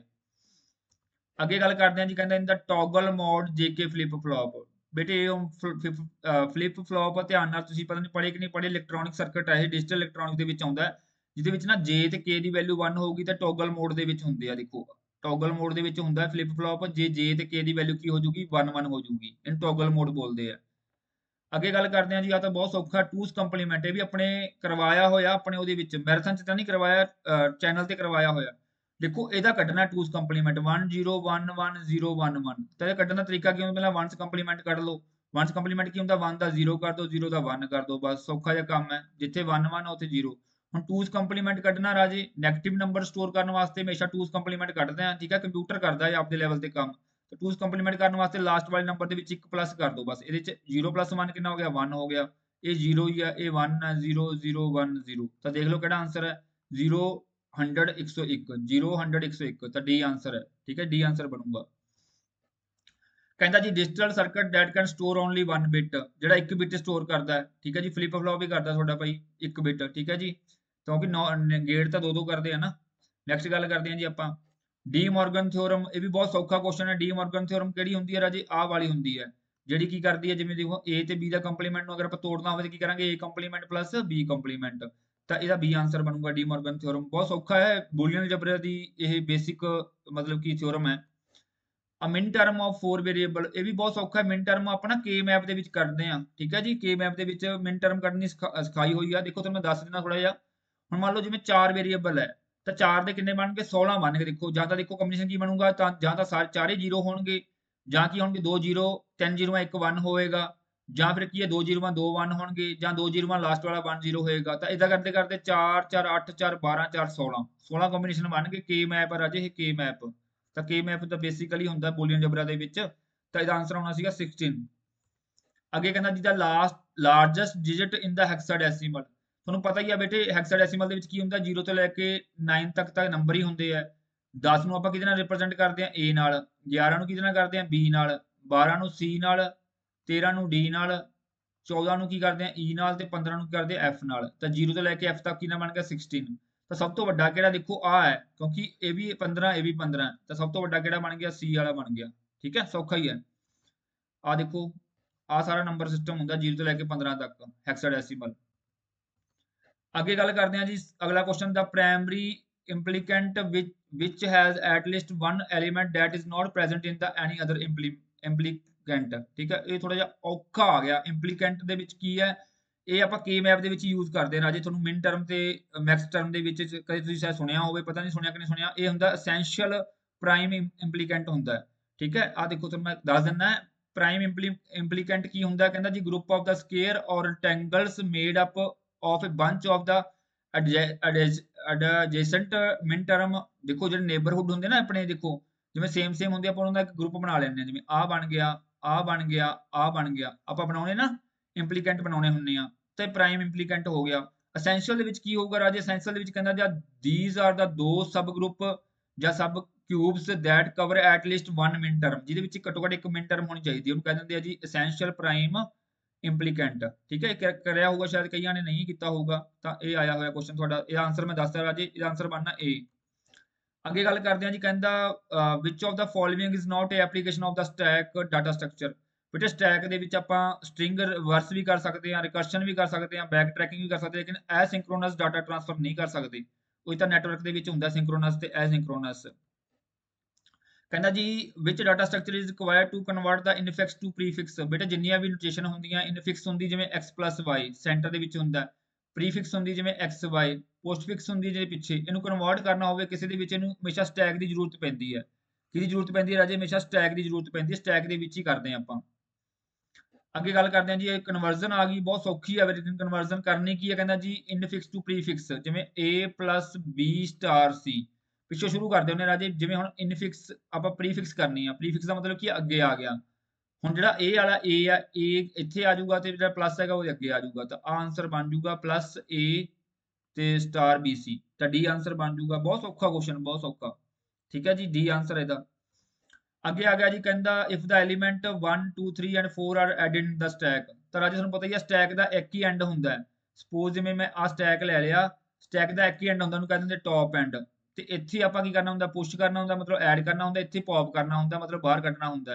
ਹੁਣ ਕਹਿੰਦਾ ਕੀ ਹੈ? ਕਹਿੰਦਾ ਜੀ ਆਪਾਂ ਐਲੀਮੈਂਟ ਪਾਏ, ਸਭ ਤੋਂ ਪਹਿਲਾਂ ਐਲੀਮੈਂਟ ਪਾਵਾਂਗੇ ਤਾਂ ਇੱਥੇ ਜਾਊਗਾ। 1 ਪਾਇਆ, ਫਿਰ ਕਹਿੰਦੇ 2 ਪਾ ਦਿਓ, ਫਿਰ ਕਹਿੰਦੇ 3 ਪਾ ਦਿਓ, ਕਹਿੰਦੇ 4 ਪਾ ਦਿਓ। ਇਹ ਆਪਾਂ ਐਂਟਰ ਕੀਤਾ, ਕਹਿੰਦਾ ਐਡ ਕੀਤੇ, ਕਹਿੰਦਾ ਹੁਣ ਹਟਾਉਣੇ ਆ, ਕੱਢਣੇ ਆ ਬਾਹਰ। ਤਾਂ ਸਭ ਤੋਂ ਟੌਪ ਵਾਲਾ ਐਲੀਮੈਂਟ ਬਾਹਰ ਆਊਗਾ। ਪਹਿਲਾਂ 4 ਬਾਹਰ ਆਊਗਾ, ਫਿਰ 3 ਆਊਗਾ, ਫਿਰ 2 ਆਊਗਾ, ਫਿਰ 1 ਆਊਗਾ। ਤਾਂ ਕੱਢਣ ਦਾ ਜਿਹੜਾ ਹੁੰਦਾ ਰਿਵਰਸ ਹੁੰਦਾ, ਠੀਕ ਹੈ ਜੀ।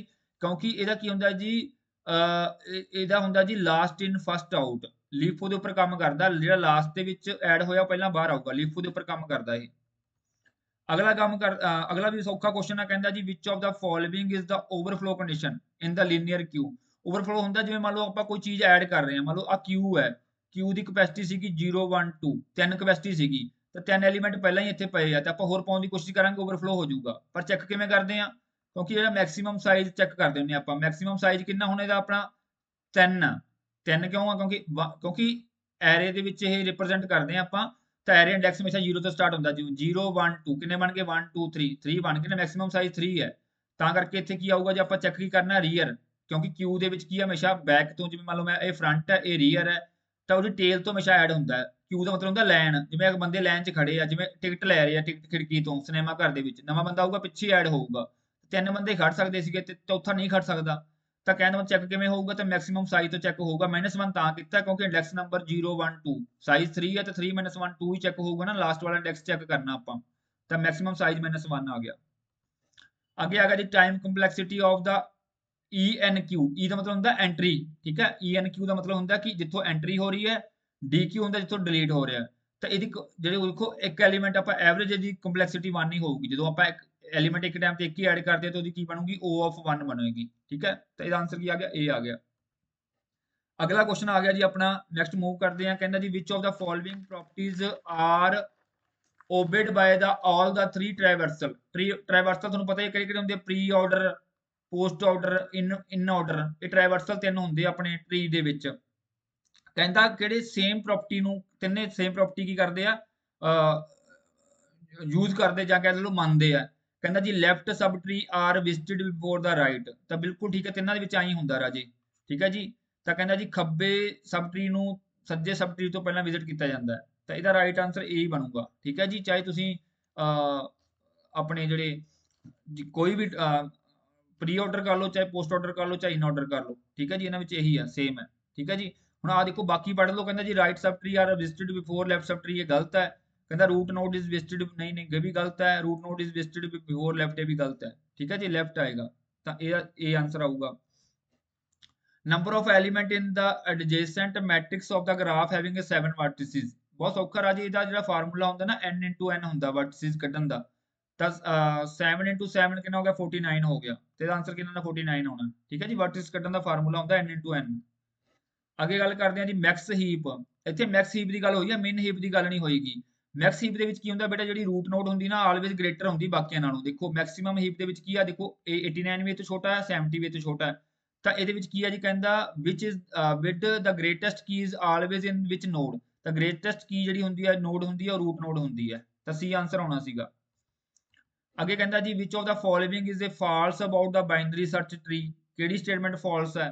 ਕਹਿੰਦਾ the left child is always lesser, ਬਿਲਕੁਲ ਠੀਕ ਹੈ। ਬਾਈਨਰੀ ਵਿੱਚ ਲੈਫਟ ਕੀ ਹੁੰਦਾ ਜੀ, ਲੈਸ ਹੁੰਦਾ ਹੈ, ਰਾਈਟ ਗ੍ਰੇਟਰ ਹੁੰਦਾ ਹੈ। Left and right sub tree is also to binary search tree, बिल्कुल ठीक है, लेकिन डी गलत है। In order sequence gives decreasing order, नहीं नहीं डिक्रीजिंग ऑर्डर नहीं आएगा बेटे, डिक्रीजिंग ऑर्डर नहीं आएगा कदे भी, ठीक है, इंक्रीजिंग आ सकता है, तो डी आंसर आऊगा ਤੁਹਾਡਾ। ਅੱਗੇ ਕਹਿੰਦਾ ਜੀ which of the following services allow to user to log in into the another computer somewhere on the internet, ਆਪਾਂ ਇੱਕ ਜਗ੍ਹਾ ਤੇ ਬੈਠ ਕੇ ਦੂਜੇ ਕੋਈ ਕੰਪਿਊਟਰ ਕਿਸੇ ਹੋਰ ਪਲੇਸ ਤੇ ਪਿਆ ਆਪਾਂ ਉੱਤੇ ਲੌਗਇਨ ਕਰ ਸਕਦੇ ਹਾਂ, ਟੈਲਨੈਟ ਦੇ ਥਰੂ ਕਰ ਸਕਦੇ ਹਾਂ ਰਾਜੇ, ਠੀਕ ਹੈ, ਟੈਲੀਕਮਿਊਨੀਕੇਸ਼ਨ ਨੈਟਵਰਕ ਹੁੰਦਾ, ਤਾਂ C ਆਂਸਰ ਆਊਗਾ ਰਾਜੇ ਇਹਦਾ, ਠੀਕ ਹੈ। ਨੈਕਸਟ ਕਰਦੇ ਹਾਂ ਜੀ ਆਪਾਂ, ਵਿਚ of the following is the smallest unit of the data in the computer, ਬਹੁਤ ਸੌਖਾ ਕਰਾਇਆ ਹੋਇਆ, ਬਿਟ, ਜਿਵੇਂ 0 ਤੇ 1, 4 ਬਿਟ ਅਗਰ ਜੋੜਦੀ ਹੈ ਨਿਬਲ ਬਣਦਾ, 8 ਜੋੜਦੀ ਹੈ ਤਾਂ ਕੀ ਬਣਦਾ ਜੀ ਤੁਹਾਡਾ, ਬਾਈਟ ਬਣਦਾ, ਤਾਂ ਬਿਟ ਆਉਣਾ ਸਭ ਤੋਂ ਛੋਟਾ। ਅੱਗੇ ਕਹਿੰਦਾ ਦਾ ਹਾਰਟ ਆਫ ਦਾ ਪ੍ਰੋਸੈਸਰ, ਥੋੜਾ ਜਿਹਾ ਘੁਮਾ ਕੇ ਪੁੱਛ ਲਿਆ, ਜਿਵੇਂ ਬ੍ਰੇਨ ਕੀ ਹੁੰਦਾ ਕੰਪਿਊਟਰ ਦਾ, ਬ੍ਰੇਨ ਕੀ ਹੁੰਦਾ CPU, ਹਾਰਟ ਕਿਹੜਾ ਹੁੰਦਾ ਪ੍ਰੋਸੈਸਰ। ਕਹਿੰਦਾ ਦਾ ਹਾਰਟ ਆਫ ਦਾ ਪ੍ਰੋਸੈਸਰ ਵਿੱਚ ਪਰਫਾਰਮ ਮੈਨੀ ਡਿਫਰੈਂਟ ਆਪਰੇਸ਼ਨ, ਤੁਹਾਨੂੰ ਪਤਾ ਅਰਥਮੈਟਿਕ ਲੌਜਿਕ ਯੂਨਿਟ ਜਿਹੜਾ ਹੁੰਦਾ ਰਾਜੋ ਵੱਖਰੇ ਵੱਖਰੇ ਆਪਰੇਸ਼ਨ ਕਰਦਾ, ਜਿਵੇਂ plus minus greater less greater than equal to, ਠੀਕ ਹੈ, greater than equal to less than equal to not equal to greater than equal to, ਜੋ ਵੀ ਕਰੀਏ ਉਹ ਸਾਰੇ ਆਪਰੇਸ਼ਨ ਕੌਣ ਕਰਦਾ, ALU ਕਰਦਾ, ਤਾਂ ਇਹਨੂੰ ਹਾਰਟ ਕਹਿ ਸਕਦੇ ਹਾਂ ਆਪਾਂ। ਅੱਗੇ ਗੱਲ ਕਰਦੇ ਹਾਂ ਜੀ ਆਪਾਂ, ਵਿਚ of the following group contain graphical file extension, ਤੁਹਾਨੂੰ ਪਤਾ ਹੀ ਹੈ ਰਾਜੇ .jpg ਕੀ ਹੁੰਦੀ ਹੈ, ਇੱਕ ਫੋਟੋ ਦੀ ਇਮੇਜ ਹੁੰਦੀ ਹੈ, .gif ਵੀ ਹੁੰਦੀ ਹੈ, .bmp ਵੀ ਹੁੰਦੀ ਹੈ, ਬਿਟ ਮੈਪ, ਠੀਕ ਹੈ, ਬਿਟ ਮੈਪ ਹੁੰਦੀ ਹੈ ਸਾਡੀ ਪੇਂਟ ਦੀ, ਤਾਂ D ਆਂਸਰ ਆਊਗਾ ਇਹਦਾ। ਨੈਕਸਟ ਗੱਲ ਕਰਦੇ ਹਾਂ ਜੀ ਆਪਾਂ, ਕਹਿੰਦਾ which of the following is the correct value of hexadecimal code, ਇਹ ਥੋੜਾ ਜਿਹਾ ਹੈ ਸੌਖਾ ਹੈ ਪਰ ਲੈਂਥੀ ਹੈ। ਦੇਖੋ ਕਰਨਾ ਕੀ ਸੀਗਾ ਤੁਹਾਨੂੰ ਮੈਂ ਦੱਸ ਦਿੰਦਾ, ਦੇਖੋ A B C D E ਤੇ F, ਤੁਹਾਨੂੰ ਪਤਾ ਹੈ ਕਿਹਦੇ ਵਿੱਚ ਹੈ, ਕਿਹੜੇ ਨੰਬਰ ਸਿਸਟਮ ਦੇ ਵਿੱਚ ਹੈ ਇਹ ਹੈਕਸਾਡੈਸੀਮਲ ਦੇ ਵਿੱਚ। ਇਹਨੂੰ ਕਨਵਰਟ ਕੀ ਕਰਾਂਗੇ ਆਪਾਂ, ਦੇਖੋ ਥੱਲੇ ਡੈਸੀਮਲ ਦੇ ਵਿੱਚ ਕਨਵਰਟ ਕਰਨ ਵਾਸਤੇ ਆਏ ਹੁੰਦਾ ਰਾਜੇ, ਇਹਨੂੰ ਆਪਾਂ ਕਰਾਂਗੇ 16 ਦੀ ਪਾਵਰ 0 ਨਾਲ ਗੁਣਾ ਕਰਾਂਗੇ, 16 ਦੀ ਪਾਵਰ 0 ਨਾਲ। F ਦੀ ਵੈਲਿਊ ਕਿੰਨੀ ਹੁੰਦੀ ਹੈ, F ਦੀ ਵੈਲਿਊ ਹੁੰਦੀ ਹੈ 15, ਠੀਕ ਹੈ। ਹੁਣ ਆਪਾਂ 16 ਦੀ ਪਾਵਰ 1 ਦੇ ਨਾਲ ਕਿਹਨੂੰ ਮਲਟੀਪਲਾਈ ਕਰਾਂਗੇ, E ਦੀ ਵੈਲਿਊ, E ਦੀ ਵੈਲਿਊ ਕਿੰਨੀ ਹੁੰਦੀ 14, ਇਵੇਂ ਕਰਾਂਗੇ ਆਪਾਂ 16 ਦੀ ਪਾਵਰ 2 ਨਾਲ ਕਿਹਨੂੰ ਗੁਣਾ ਕਰਾਂਗੇ, 13 ਨੂੰ ਕਰਾਂਗੇ, ਠੀਕ ਹੈ। ਇਵੇਂ 16 ਦੀ ਪਾਵਰ 3 ਨਾਲ ਕਿਹਨੂੰ ਗੁਣਾ ਕਰਾਂਗੇ, ਠੀਕ ਹੈ ਜੀ, ਆਪਣੀ C ਦੀ ਵੈਲਿਊ ਇਹ ਹੁੰਦੀ ਹੈ ਜੀ 13, ਠੀਕ ਹੈ ਜੀ, ਇਸ ਤਰ੍ਹਾਂ ਕਰੀ ਜਾਵਾਂਗੇ।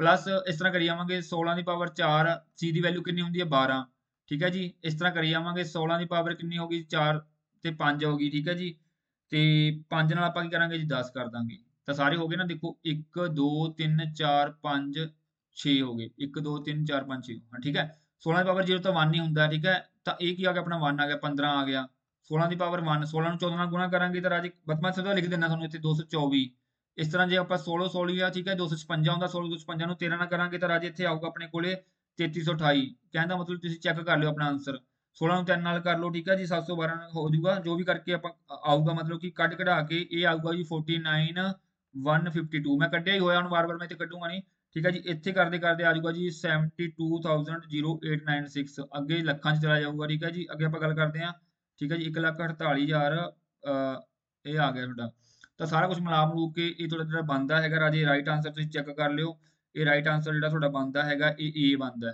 ਠੀਕ ਹੈ ਏ ਆਨਸਰ ਬਣਦਾ 11 25 93 75 ਚੈੱਕ ਕਰ ਲਿਓ ਫਿਰ ਵੀ ਜੇ ਮੈਂ ਗਲਤ ਹੋਇਆ ਤਾਂ ਮੈਨੂੰ ਦੱਸ ਦਿਓ ਵੈਸੇ ਮੇਰੇ ਹਿਸਾਬ ਨਾਲ ਇਹੀ ਬਣਦਾ 11 25 93 75 ਠੀਕ ਹੈ ਜੀ ਪਰ ਮੈਥਡ ਤੁਹਾਨੂੰ ਮੈਂ ਦੱਸਤਾ ਕਿਵੇਂ ਕਰਨਾ ਹੈ ਤੇ ਇਹ ਮੈਂ ਕਰਵਾਇਆ ਹੋਇਆ ਕਨਵਰਜ਼ਨ ਇਹ ਵੀ ਆਪਣੇ ਇੱਥੇ ਪਈ ਹੋਈ ਹੈ YouTube ਚੈਨਲ ਤੇ ਅੱਗੇ ਕਹਿੰਦਾ ਜੀ speed of the modern printer is generally measured in ਠੀਕ ਹੈ ਤਾਂ ਦੇਖੋ ਵੈਸੇ ਮੈਂ ਕਰਵਾਇਆ ਸੀਗਾ PPM ਪੇਜ ਪਰ ਮਿੰਟ ਹੁੰਦਾ ਹੈ ਪਰ ਇਹਨਾਂ ਨੇ ਦੇਖੋ ਪੇਜ ਪਰ ਮਿੰਟ ਆਪਸ਼ਨ ਨਹੀਂ ਦਿੱਤੀ ਤਾਂ ਆਪਾਂ ਆਨਸਰ ਲਾ ਸਕਦੇ ਹਾਂ ਪੇਜ ਪਰ ਸੈਕਿੰਡ ਵੀ ਆਪਾਂ ਮੈਜ਼ਰ ਕਰ ਸਕਦੇ ਹਾਂ ਤਾਂ ਉਹਨੇ ਯੂਨਿਟ ਛੋਟੇ ਕਰਤੇ ਕੋਈ ਚੱਕਰ ਨਹੀਂ ਹੈਗਾ ਪੇਜ ਪਰ ਸੈਕਿੰਡ ਆ ਜਾਊਗਾ ਤਾਂ ਇਹਦਾ ਆਨਸਰ C ਆ ਜਾਊਗਾ ਅਗਲਾ ਕਹਿੰਦਾ ਜੀ ਇਨ ਵਿੱਚ following computer generation vacuum tube use ਬਹੁਤ ਸੌਖਾ ਹੈ ਰਾਜੇ ਫਸਟ ਜਨਰੇਸ਼ਨ ਦੇ ਵਿੱਚ ਯੂਜ਼ ਹੋਈ ਹੈ ਵੈਕਿਊਮ ਟਿਊਬ ਤੇ ਵਾਲਵ ਵੀ ਯੂਜ਼ ਹੋਏ ਹੈ ਅੱਗੇ ਕਹਿੰਦਾ ਜੀ which of the following address is generated by the CPU ਜਿਹਨੂੰ ਵਰਚੁਅਲ ਐਡਰੈਸ ਵੀ ਬੋਲਦੇ ਆ ਰਾਜੇ ਆਪਾਂ ਇਹ ਹੁੰਦਾ ਜੀ ਲੌਜੀਕਲ ਐਡਰੈਸ ਇਹਨੂੰ ਵਰਚੁਅਲ ਐਡਰੈਸ ਵੀ ਬੋਲਦੇ ਆ ਠੀਕ ਹੈ ਜੀ ਇਹ ਫਿਜ਼ੀਕਲ ਐਡਰੈਸ ਨਹੀਂ ਹੁੰਦਾ ਰਾਜੇ ਇਹ ਕੀ ਹੈ ਲੌਜੀਕਲ ਐਡਰੈਸ ਹੁੰਦਾ ਅੱਗੇ ਗੱਲ ਕਰਦੇ ਆ ਜੀ ਆਪਾਂ ਕਹਿੰਦਾ ਜੀ ਵਾਟ is the output of the statement ਤਾਂ ਰਾਜੇ ਦੇਖੋ ਇੱਥੇ ਇਹ ਕੀ ਹੈ ਜੀ ਪੋਸਟ ਇਨਕਰੀਮੈਂਟ ਹੈ ਪੋਸਟ ਇਨਕਰੀਮੈਂਟ ਕਿ a ਦੀ ਵੈਲਿਊ ਜਿਵੇਂ ਹੁਣ ਮੈਂ ਕਹਿ ਦਵਾਂ a 10 ਹੈ ਇੱਥੇ ਮੈਂ ਕਹਿ ਦਵਾਂ a++ ਇੱਥੇ ਕੀ ਵੈਲਿਊ ਆਊਗੀ ਇਹਦੀ 10 ਹੀ ਆਊਗੀ ਕਿਉਂਕਿ ਵਧੂਗੀ ਅਗਲੀ ਵਾਰੀ ਜਾ ਕੇ ਕਿਉਂਕਿ ਪੋਸਟ ਇਨਕਰੀਮੈਂਟ ਹੈ ਤਾਂ ਵੈਲਿਊ ਕੀ ਰਹੂਗੀ ਰਾਜੇ ਸੇਮ ਹੀ ਰਹੂਗੀ ਦਾ ਕਰੰਟ ਵੈਲਿਊ ਆਫ a ਤਾਂ ਸੇਮ ਰਹੂਗੀ ਵੈਲਿਊ ਤਾਂ ਇਹਦਾ ਆਨਸਰ ਆਉਣਾ B ਠੀਕ ਹੈ ਜੇ ਅੱਗੇ ਹੁੰਦਾ ਫਿਰ ਦੀ ਵੈਲਿਊ 11 ਆ ਜਾਂਦੀ ਫਿਰ ਇਨਕਰੀਮੈਂਟ ਹੋ ਕੇ ਆ ਸਕਦੀ ਸੀਗੀ ਅਗਲਾ ਆ ਗਿਆ ਦੇਖੋ ਫਿਰ ਆ ਸਾਰਿਆਂ ਮੈਨੂੰ ਆਹ ਕੁਐਸਚਨ ਮੈਂ ਕਰਵਾਇਆ ਸੇਮ ਆ ਗਿਆ ਵੈਲਿਡ C ਐਕਸਪ੍ਰੈਸ਼ਨ ਦੱਸਣਾ ਤਾਂ ਇਹ ਕਰਵਾਇਆ ਤੁਹਾਨੂੰ ਮੈਂ ਉਹਦੇ ਵਿੱਚ ਤਾਂ B ਆਨਸਰ ਹੈ ਇਹਦਾ ਠੀਕ ਹੈ ਜੀ ਕਿਉਂਕਿ ਪਹਿਲੇ ਵਿੱਚ ਕੋਮਾ ਪਾਇਆ ਹੋਇਆ ਦੂਜੇ ਵਿੱਚ ਸਪੇਸ ਨਹੀਂ ਪਾਈ ਹੋਈ ਆ ਸਪੈਸ਼ਲ ਸਿੰਬਲ ਪਾਇਆ ਹੋਇਆ ਇਹ ਮੈਂ ਕਰਵਾਇਆ ਦੇਖੋ ਮੈਰਾਥਨ ਕਲਾਸ ਦੇ ਵਿੱਚ ਸੇਮ ਕੁਐਸਚਨ ਪਿਆ ਸੇਮ ਆਪਸ਼ਨ ਪਈ ਹੈ B ਆਪਸ਼ਨ ਪਈ ਹੈ ਚੈੱਕ ਕਰ ਸਕਦੇ ਹੋ ਜਾ ਕੇ ਅੱਗੇ ਗੱਲ ਕਰਦੇ ਹਾਂ ਜੀ ਕਹਿੰਦਾ hash included std standard input output dot h ਜਿਹੜੀ ਹੁੰਦੀ ਹੈ ਕਹਿੰਦਾ ਕੀ ਹੈ ਤਾਂ ਮੈਂ ਕਰਵਾਇਆ ਰਾਜੇ ਜਿਹੜੇ ਹੈਸ਼ ਤੋਂ ਸਟਾਰਟ ਹੁੰਦੇ ਤੁਹਾਡੇ ਕੀ ਹੁੰਦੇ ਪ੍ਰੀ ਪ੍ਰੋਸੈਸਰ ਹੁੰਦੇ ਪ੍ਰੀ ਪ੍ਰੋਸੈਸਰ ਮਤਲਬ ਪ੍ਰੀ ਦਾ ਮਤਲਬ ਪਹਿਲਾਂ ਠੀਕ ਹੈ ਜੀ ਤਾਂ ਪ੍ਰੋਸੈਸਿੰਗ ਤੋਂ ਪਹਿਲਾਂ ਆਪਾਂ ਜਿਹੜਾ ਚੀਜ਼ਾਂ ਐਡ ਕਰਦੇ ਆ ਉਹਨੂੰ ਕਹਿ ਦਿੰਦੇ ਪ੍ਰੀ ਪ੍ਰੋਸੈਸਰ ਤਾਂ 101 ਦਾ ਕੀ ਆ ਗਿਆ ਜੀ ਤੁਹਾਡਾ A ਆਨਸਰ ਆ ਗਿਆ ਤਾਂ ਆਹ ਕੋਡ ਆ ਗਿਆ ਜੀ ਤੁਹਾਡਾ ਹੁਣ ਦੇਖੋ ਇਹ ਹੁਣ ਦੇਖੋ ਬਹੁਤਿਆਂ ਨੂੰ ਚੱਕਰ ਪੈ ਗਿਆ ਵੀ ਇਹ ਚ ਕੀ ਹੋਊਗਾ ਕੀ ਨਹੀਂ ਹੋਊਗਾ ਇੱਥੇ ਕੰਪਾਈਲ ਟਾਈਮ ਐਰਰ ਆਊਗੀ ਰਾਜੇ ਐਰਰ ਕਿਉਂ ਆਊਗੀ ਇਹਦਾ ਕਾਰਨ ਦੱਸ ਦਿੰਦਾ ਦੇਖੋ ਮੈਂ ਤੁਹਾਨੂੰ ਲਾਈਵ ਕਰਵਾ ਦਿੰਦਾ ਐਰਰ ਮੈਂ ਹੁਣ ਦੇਖੋ C ਦਾ ਇੰਸਟਾਲ ਨਹੀਂ ਕੀਤੀ ਐਰਰ ਤਾਂ ਆਊਗੀ ਕਿਉਂਕਿ ਵੈਲਿਊ 2 ਲੈ ਲਈਆਂ ਨਾ ਆਪਾਂ ਆ ਦੇਖੋ ਤੁਹਾਨੂੰ ਮੈਂ ਕਰਕੇ ਦਿਖਾ ਦਿੰਦਾ ਦੇਖੋ ਆ ਲਈ ਹੋਈ ਦੇਖੋ ਤੁਹਾਡੇ ਸਾਹਮਣੇ ਆ ਦੇਖੋ ਇੱਥੇ ਵੈਲਿਊ 2 ਆ ਗਈਆਂ y ਦੀ 10000 ਤੇ y ਦੀ 34 ਪ੍ਰਿੰਟ ਆਪਾਂ y ਕਰਨਾ ਤਾਂ ਉਹ ਕੰਪਾਈਲਰ ਮਤਲਬ ਥੋੜਾ ਕਨਫਿਊਜ਼ ਹੋ ਗਿਆ ਵੀ 34 ਕਰਾਂ ਕਿ 10000 ਕਰਾਂ ਉੱਥੇ ਕੰਪਾਈਲ ਟਾਈਮ ਐਰਰ ਆ ਜਾਊਗੀ ਠੀਕ ਹੈ ਤਾਂ ਇਹਦਾ ਆਨਸਰ ਕੀ ਬਣਨਾ ਸੀ ਤੁਹਾਡਾ A ਬਣਨਾ ਸੀਗਾ ਅੱਗੇ ਗੱਲ ਕਰਦੇ ਹਾਂ ਜੀ ਆਹ ਕੁਐਸਚਨ ਸੌਖਾ ਹੀ ਹੈ ਰਾਜੇ ਕਹਿੰਦਾ ਮਤਲਬ ਆ ਐਕਸਪ੍ਰੈਸ਼ਨ ਕਰਨਾ ਹੈ ਤਾਂ ਆਪਾਂ ਬੋਰਡ ਮਾਸ ਰੂਲ ਯੂਜ਼ ਕਰਦੇ ਹਾਂ ਬੋਰਡ ਮਾਸ ਰੂਲ ਯੂਜ਼ ਕਰਦੇ ਹਾਂ ਦੇਖੋ ਸਭ ਤੋਂ ਪਹਿਲਾਂ ਕੀ ਹੋਊਗੀ ਰਾਜੇ ਇੱਥੇ ਡਿਵੀਜ਼ਨ ਹੋਊਗੀ ਤਾਂ 3 ਨੂੰ 3 ਤੇ ਕਰ ਦਿੰਦਾਂਗੇ ਕਿੰਨਾ ਹੋ ਗਿਆ ਡਿਵੀਜ਼ਨ ਹੋ ਗਈ ਉਸ ਤੋਂ ਬਾਅਦ ਕੀ ਹੋਣੀ ਮਲਟੀਪਲੀਕੇਸ਼ਨ ਤਾਂ 5 ਤੀਆ ਕਿੰਨਾ ਹੋ ਗਿਆ 15 ਪਲੱਸ 9 15 ਪਲੱਸ 9 ਕਿੰਨੇ ਹੁੰਦੇ 24 ਤਾਂ ਸੌਖਾ ਜਿਹਾ ਹੈ 24 ਆਨਸਰ ਆਜੂ ਤੁਹਾਡਾ ਠੀਕ ਹੈ ਬਹੁਤ ਸੌਖੇ ਕੁਐਸਚਨ ਆ ਯਾਰ ਹੁਣ 104 ਨੰਬਰ ਹੈ ਹੁਣ ਕਈ ਬੱਚੇ ਨੇ ਮੈਨੂੰ ਮੈਸੇਜ ਕੀਤਾ ਸਰ ਜੀ ਰਨ ਟਾਈਮ ਐਰਰ ਆਊਗੀ ਨਹੀਂ ਨਹੀਂ ਰਨ ਟਾਈਮ ਐਰਰ ਕਿਉਂ ਆਊਗੀ ਇਹ ਹੈਲੋ ਪ੍ਰਿੰਟ ਕਰੂਗਾ 3 ਵਾਰੀ ਮੈਂ ਤੁਹਾਨੂੰ ਲਾਈਵ ਕਰਕੇ ਦਿਖਾ ਦਿੰਦਾ ਕਈਆਂ ਨੂੰ ਸ਼ੱਕ ਹੀ ਹੋਊਗਾ ਵੀ ਕਈ ਹੁਣ ਕਈ ਜਾਂਦੇ ਇੱਥੇ ਵੀ ਬ੍ਰੈਕਟ ਨਹੀਂ ਪਾਈ ਫਿਰ ਕੀ ਹੋ ਗਿਆ ਬ੍ਰੈਕਟ ਨਹੀਂ ਪਾਈ ਤਾਂ ਠੀਕ ਹੈ ਪਰ ਉਹ ਲੂਪ ਤਾਂ ਐਗਜ਼ੀਕਿਊਟ ਹੋਊਗਾ ਨਾ ਇੱਕ ਵਾਰੀ ਤਾਂ ਲੂਪ ਨੇ ਐਗਜ਼ੀਕਿਊਟ ਹੋਣਾ ਹੀ ਹੋਣਾ ਤਾਂ ਇਹ ਦੇਖੋ ਤੁਹਾਡੇ ਸਾਹਮਣੇ ਮੈਂ ਨਹੀਂ ਕਹਿ ਰਿਹਾ ਇਹ ਮੈਂ ਨਹੀਂ ਕਹਿ ਰਿਹਾ ਤੁਹਾਡੇ ਸਾਹਮਣੇ ਕੰਪਾਈਲਰ ਹੀ ਕਹੂਗਾ ਦੇਖੋ ਤਾਂ ਦੇਖੋ ਡਬਲ ਤੇ K0 ਜਿਹੜਾ ਸੇਮ ਮੈਂ ਜੋ ਵੀ ਕੁਐਸਚਨ ਤੁਹਾਨੂੰ ਦਿੱਤਾ ਸੀਗਾ ਮੈਂ ਸੇਮ ਉੱਥੇ ਲਿਖ ਲਿਆ ਜੋ ਕੁਐਸਚਨ ਇੱਥੇ ਦਿੱਤਾ ਸੀਗਾ ਸੇਮ ਲਿਖ ਲਿਆ ਦੇਖੋ ਮੈਂ ਰਨ ਕਰਕੇ ਦਿਖਾ ਦਿੰਦਾ ਤੁਹਾਨੂੰ ਜਦੋਂ ਮੈਂ ਇਹਨੂੰ ਰਨ ਕਰਦਾ ਦੇਖੋ 3 ਵਾਰੀ ਹੈਲੋ ਲਿਖਿਆ ਜਦੋਂ ਮੈਂ ਰਨ ਕਰਦਾ 3 ਵਾਰੀ ਹੈਲੋ ਲਿਖਿਆ ਆ ਰਿਹਾ ਨਾ ਤੇ ਮੈਂ ਨਹੀਂ ਕਹਿ ਰਿਹਾ ਭਾਈ ਇਹ IBM ਦਾ ਹੈ ਤੁਹਾਡਾ ਆਪਣਾ ਕੰਪਾਈਲਰ ਹੈ ਤਾਂ IBM ਕੰਪਨੀ ਦਾ ਕੰਪਾਈਲਰ ਇਹ ਗਲਤ ਤਾਂ ਹੋ ਨਹੀਂ ਸਕਦਾ ਹੈਗਾ ਤਾਂ 3 ਵਾਰੀ ਹੈਲੋ ਪ੍ਰਿੰਟ ਹੋਊਗਾ B ਆਨਸਰ ਆਊਗਾ ਇਹਦਾ ਠੀਕ ਹੈ ਇਹ ਆਬਜੈਕਸ਼ਨ ਦੇ ਵਿੱਚ ਨਹੀਂ ਹੈਗਾ ਕਈ ਬੱਚੇ ਆਬਜੈਕਸ਼ਨ ਪਾਉਣ ਨੂੰ ਫਿਰਦੇ ਆ ਅੱਗੇ ਗੱਲ ਕਰਦੇ ਆ ਜੀ ਕਹਿੰਦਾ which of the following is a loop that will always execute। ਤਾਂ do while do ਦੇ ਬਾਅਦ ਇੱਕ ਨਾ ਇੱਕ ਸਟੇਟਮੈਂਟ ਹਮੇਸ਼ਾ ਕੀ ਹੋਊਗੀ, ਚੱਲੂਗੀ ਕਿਉਂਕਿ while ਤੋਂ ਬਾਅਦ ਕੰਡੀਸ਼ਨ ਚੈੱਕ ਹੋਣੀ ਆ। ਤੇ do ਮਤਲਬ ਇੱਕ ਵਾਰੀ ਚੱਲਣੀ ਆ ਉਹ ਕੰਡੀਸ਼ਨ, ਚਾਹੇ ਗਲਤ ਹੋਵੇ ਚਾਹੇ ਸਹੀ ਹੋਵੇ, ਠੀਕ ਹੈ ਜੀ, ਟਰੂ ਔਰ ਫਾਲਸ ਹੋਵੇ। ਅੱਗੇ ਕਹਿੰਦਾ ਜੀ what is the correct syntax of the doc type। ਤਾਂ ਤੁਹਾਨੂੰ ਕਰਾਏ ਹੋਏ HTML ਦੇ ਵਿੱਚ ਰਾਜੇ ਹਮੇਸ਼ਾ ਇਸ ਸਿੰਬਲ ਨਾਲ ਸ਼ੁਰੂ ਹੁੰਦਾ, ਤਾਂ D ਆਨਸਰ ਆਉਣਾ doc type, ਠੀਕ ਹੈ ਜੀ, ਡਾਕੂਮੈਂਟ ਟਾਈਪ। ਅੱਗੇ ਗੱਲ ਕਰਦੇ ਹਾਂ ਜੀ ਆਪਾਂ ਨੈਕਸਟ ਕੁਐਸਚਨ ਦੀ। ਕਹਿੰਦਾ ਜੀ which of the following tag is used for inserting the largest heading। ਬੇਟੇ ਹੈਡਿੰਗ ਦਾ ਲੈਵਲ ਹੁੰਦਾ H1 ਤੋਂ ਲੈ ਕੇ H6 ਤੱਕ ਹੁੰਦਾ ਹੈ, ਠੀਕ ਹੈ ਜੀ। ਤਾਂ ਹੁਣ ਜੇ ਮੈਂ ਗੱਲ ਕਰਾਂ, ਜਿਵੇਂ H1 ਸਭ ਤੋਂ ਲਾਰਜੈਸਟ ਹੁੰਦਾ, ਠੀਕ ਹੈ, ਉਵੇਂ ਘਟੀ ਜਾਂਦੇ ਇਹਨਾਂ ਨੇ ਲਾਰਜੈਸਟ ਪੁੱਛਿਆ, ਤਾਂ ਲਾਰਜੈਸਟ ਸਭ ਤੋਂ ਕਿਹੜਾ ਹੁੰਦਾ, H1 ਹੁੰਦਾ, ਸਭ ਤੋਂ ਵੱਡਾ ਹੈਡਿੰਗ ਹੁੰਦਾ। ਜੋ ਬੁੱਕ ਦੇ ਵਿੱਚ ਲਿਖਿਆ ਨਹੀਂ ਹੁੰਦਾਗਾ, ਪਹਿਲਾਂ ਸਭ ਤੋਂ ਵੱਡਾ, ਫਿਰ ਛੋਟਾ, ਫਿਰ ਛੋਟਾ, ਫਿਰ ਛੋਟਾ, ਫਿਰ ਛੋਟਾ, ਇਸ ਤਰ੍ਹਾਂ ਹੁੰਦਾ। H1 ਕੀ ਹੁੰਦਾ, ਸਭ ਤੋਂ ਵੱਡਾ ਹੁੰਦਾ। B ਆਨਸਰ ਆਊਗਾ। ਕਹਿੰਦਾ ਜੀ HTML ਟੈਗ ਦੱਸਣਾ ਇਮੇਜ ਇਨਸਰਟ ਕਰਨ ਵਾਸਤੇ। ਤਾਂ ਸੌਖਾ ਹੀ ਸੀਗਾ ਬੇਟੇ, ਇਹਦਾ ਹੁੰਦਾ ਜੀ IMG SRC, ਠੀਕ ਹੈ ਜੀ। ਫਿਰ ਉਸ ਤੋਂ ਬਾਅਦ ਜੋ ਵੀ ਆਪਾਂ ਇਮੇਜ ਲੈਣੀ ਆ ਉਹਦੀ ਪੂਰੀ ਪਾਥ ਦੇ ਦੇਣਾ ਆਪਾਂ, ਠੀਕ ਹੈ। IMG SRC ਹੁੰਦਾ, SRC ਮਤਲਬ ਸੋਰਸ, ਇਮੇਜ ਦਾ ਸੋਰਸ। ਅੱਗੇ ਆ ਗਿਆ ਜੀ, ਕਹਿੰਦਾ ਜੀ ਟੈਗ ਜਿਹੜਾ ਕਿ ਅੰਡਰਲਾਈਨ ਕਰਨ ਵਾਸਤੇ ਟੈਕਸਟ, ਤਾਂ U ਹੁੰਦਾ ਬੇਟੇ, ਕਈ ਬੱਚੇ UL ਲਾ ਕੇ ਆਏ ਆ। I ਵਾਸਤੇ ਇਟੈਲਿਕ ਹੁੰਦਾ, B ਵਾਸਤੇ ਬੋਲਡ ਹੁੰਦਾ, U ਵਾਸਤੇ ਅੰਡਰਲਾਈਨ ਵਾਸਤੇ U ਹੁੰਦਾ, ਤਾਂ ਇਹ C ਆਉਣਾ ਸੀਗਾ। ਲਾਸਟ ਕੁਐਸਚਨ ਹੈ, ਕਹਿੰਦਾ ਜੀ which data structure is the best implement ਇਹ ਪ੍ਰਾਇੋਰਟੀ ਕਿਊ। ਤਾਂ ਪ੍ਰਾਇੋਰਟੀ ਕਿਊ ਨੂੰ ਕਿਹੜਾ ਕਰਦਾ ਬੇਟੇ, ਇਹ ਹੀਪ ਹੁੰਦਾ ਹੈ, ਠੀਕ ਹੈ, ਹੀਪ, ਠੀਕ ਹੈ ਜੀ। ਤਾਂ ਇਹ ਸੀਗਾ ਤੁਹਾਡਾ ਅੱਜ ਦਾ ਪੇਪਰ। ਆਈ ਥਿੰਕ ਤੁਹਾਨੂੰ ਹੈਲਪ ਮਿਲੀ ਹੋਊਗੀ ਬੇਟੇ, ਟਾਈਮ ਘੱਟ ਸੀਗਾ, ਹੋ ਸਕਦਾ ਮੈਂ ਫਾਸਟ ਕਰਵਾਇਆ ਹੋਵੇ, ਐਕਸਪਲੇਨੇਸ਼ਨ ਤਾਂ ਘੱਟ ਦਿੱਤੀ ਹੈ, ਬਟ ਤੁਹਾਡੇ ਕੰਮ ਚੱਲ ਜੂਗਾ। ਤਾਂ ਸ਼ੁਕਰੀਆ, ਪਲੀਜ਼ ਲਾਈਕ ਸ਼ੇਅਰ ਜ਼ਰੂਰ ਕਰ ਦਿਓ। ਬਾਕੀ ਮੈਰਾਥਨ ਕਲਾਸਾਂ ਦੇਖ ਲਿਆ ਕਰੋ ਬੇਟੇ, ਬਹੁਤ ਮਿਹਨਤ ਲੱਗਦੀ ਹੈ। ਮੈਂ ਮੈਰਾਥਨ ਕਲਾਸ ਤੋਂ ਬਾਅਦ 2-3 ਵਾਰੀ ਬਿਮਾਰ ਹੁੰਦਾ ਹੈ, ਉਹਦਾ ਕਾਰਨ ਇਹੀ ਹੈ ਕਿ ਬਹੁਤ 3-4 ਦਿਨ ਦਾ ਸੌਂਦਾ ਵੀ ਨਹੀਂ ਹੁੰਦਾ ਮੈਂ, ਤਾਂ ਹੀ ਕੁਐਸਚਨ ਤੁਹਾਨੂੰ ਦੇਖਣ ਨੂੰ ਮਿਲਦੇ ਆ ਪੇਪਰਾਂ ਵਿੱਚ। ਜੇ ਮੈਂ ਇੰਨੀ ਮਿਹਨਤ ਕਰਦਾ, ਘੱਟੋ ਘੱਟ ਤੁਸੀਂ ਦੇਖ ਤਾਂ ਲਿਆ ਕਰੋ, ਤੁਹਾਡੇ ਵਾਸਤੇ ਹੀ ਮਿਹਨਤ ਕਰਦੇ ਆ। ਤਾਂ ਸ਼ੁਕਰੀਆ ਬੇਟੇ, ਧੰਨਵਾਦ। ਸਰਬਤ ਦਾ ਭਲਾ ਬਾਬਾ ਮਿਹਰ ਕਰੇ, ਜਲਦੀ ਤੁਸੀਂ ਜੌਬ ਤੇ ਸਿਲੈਕਟ ਹੋ ਕੇ ਮੈਨੂੰ ਦੱਸੋ। ਸ਼ੁਕਰੀਆ ਜੀ।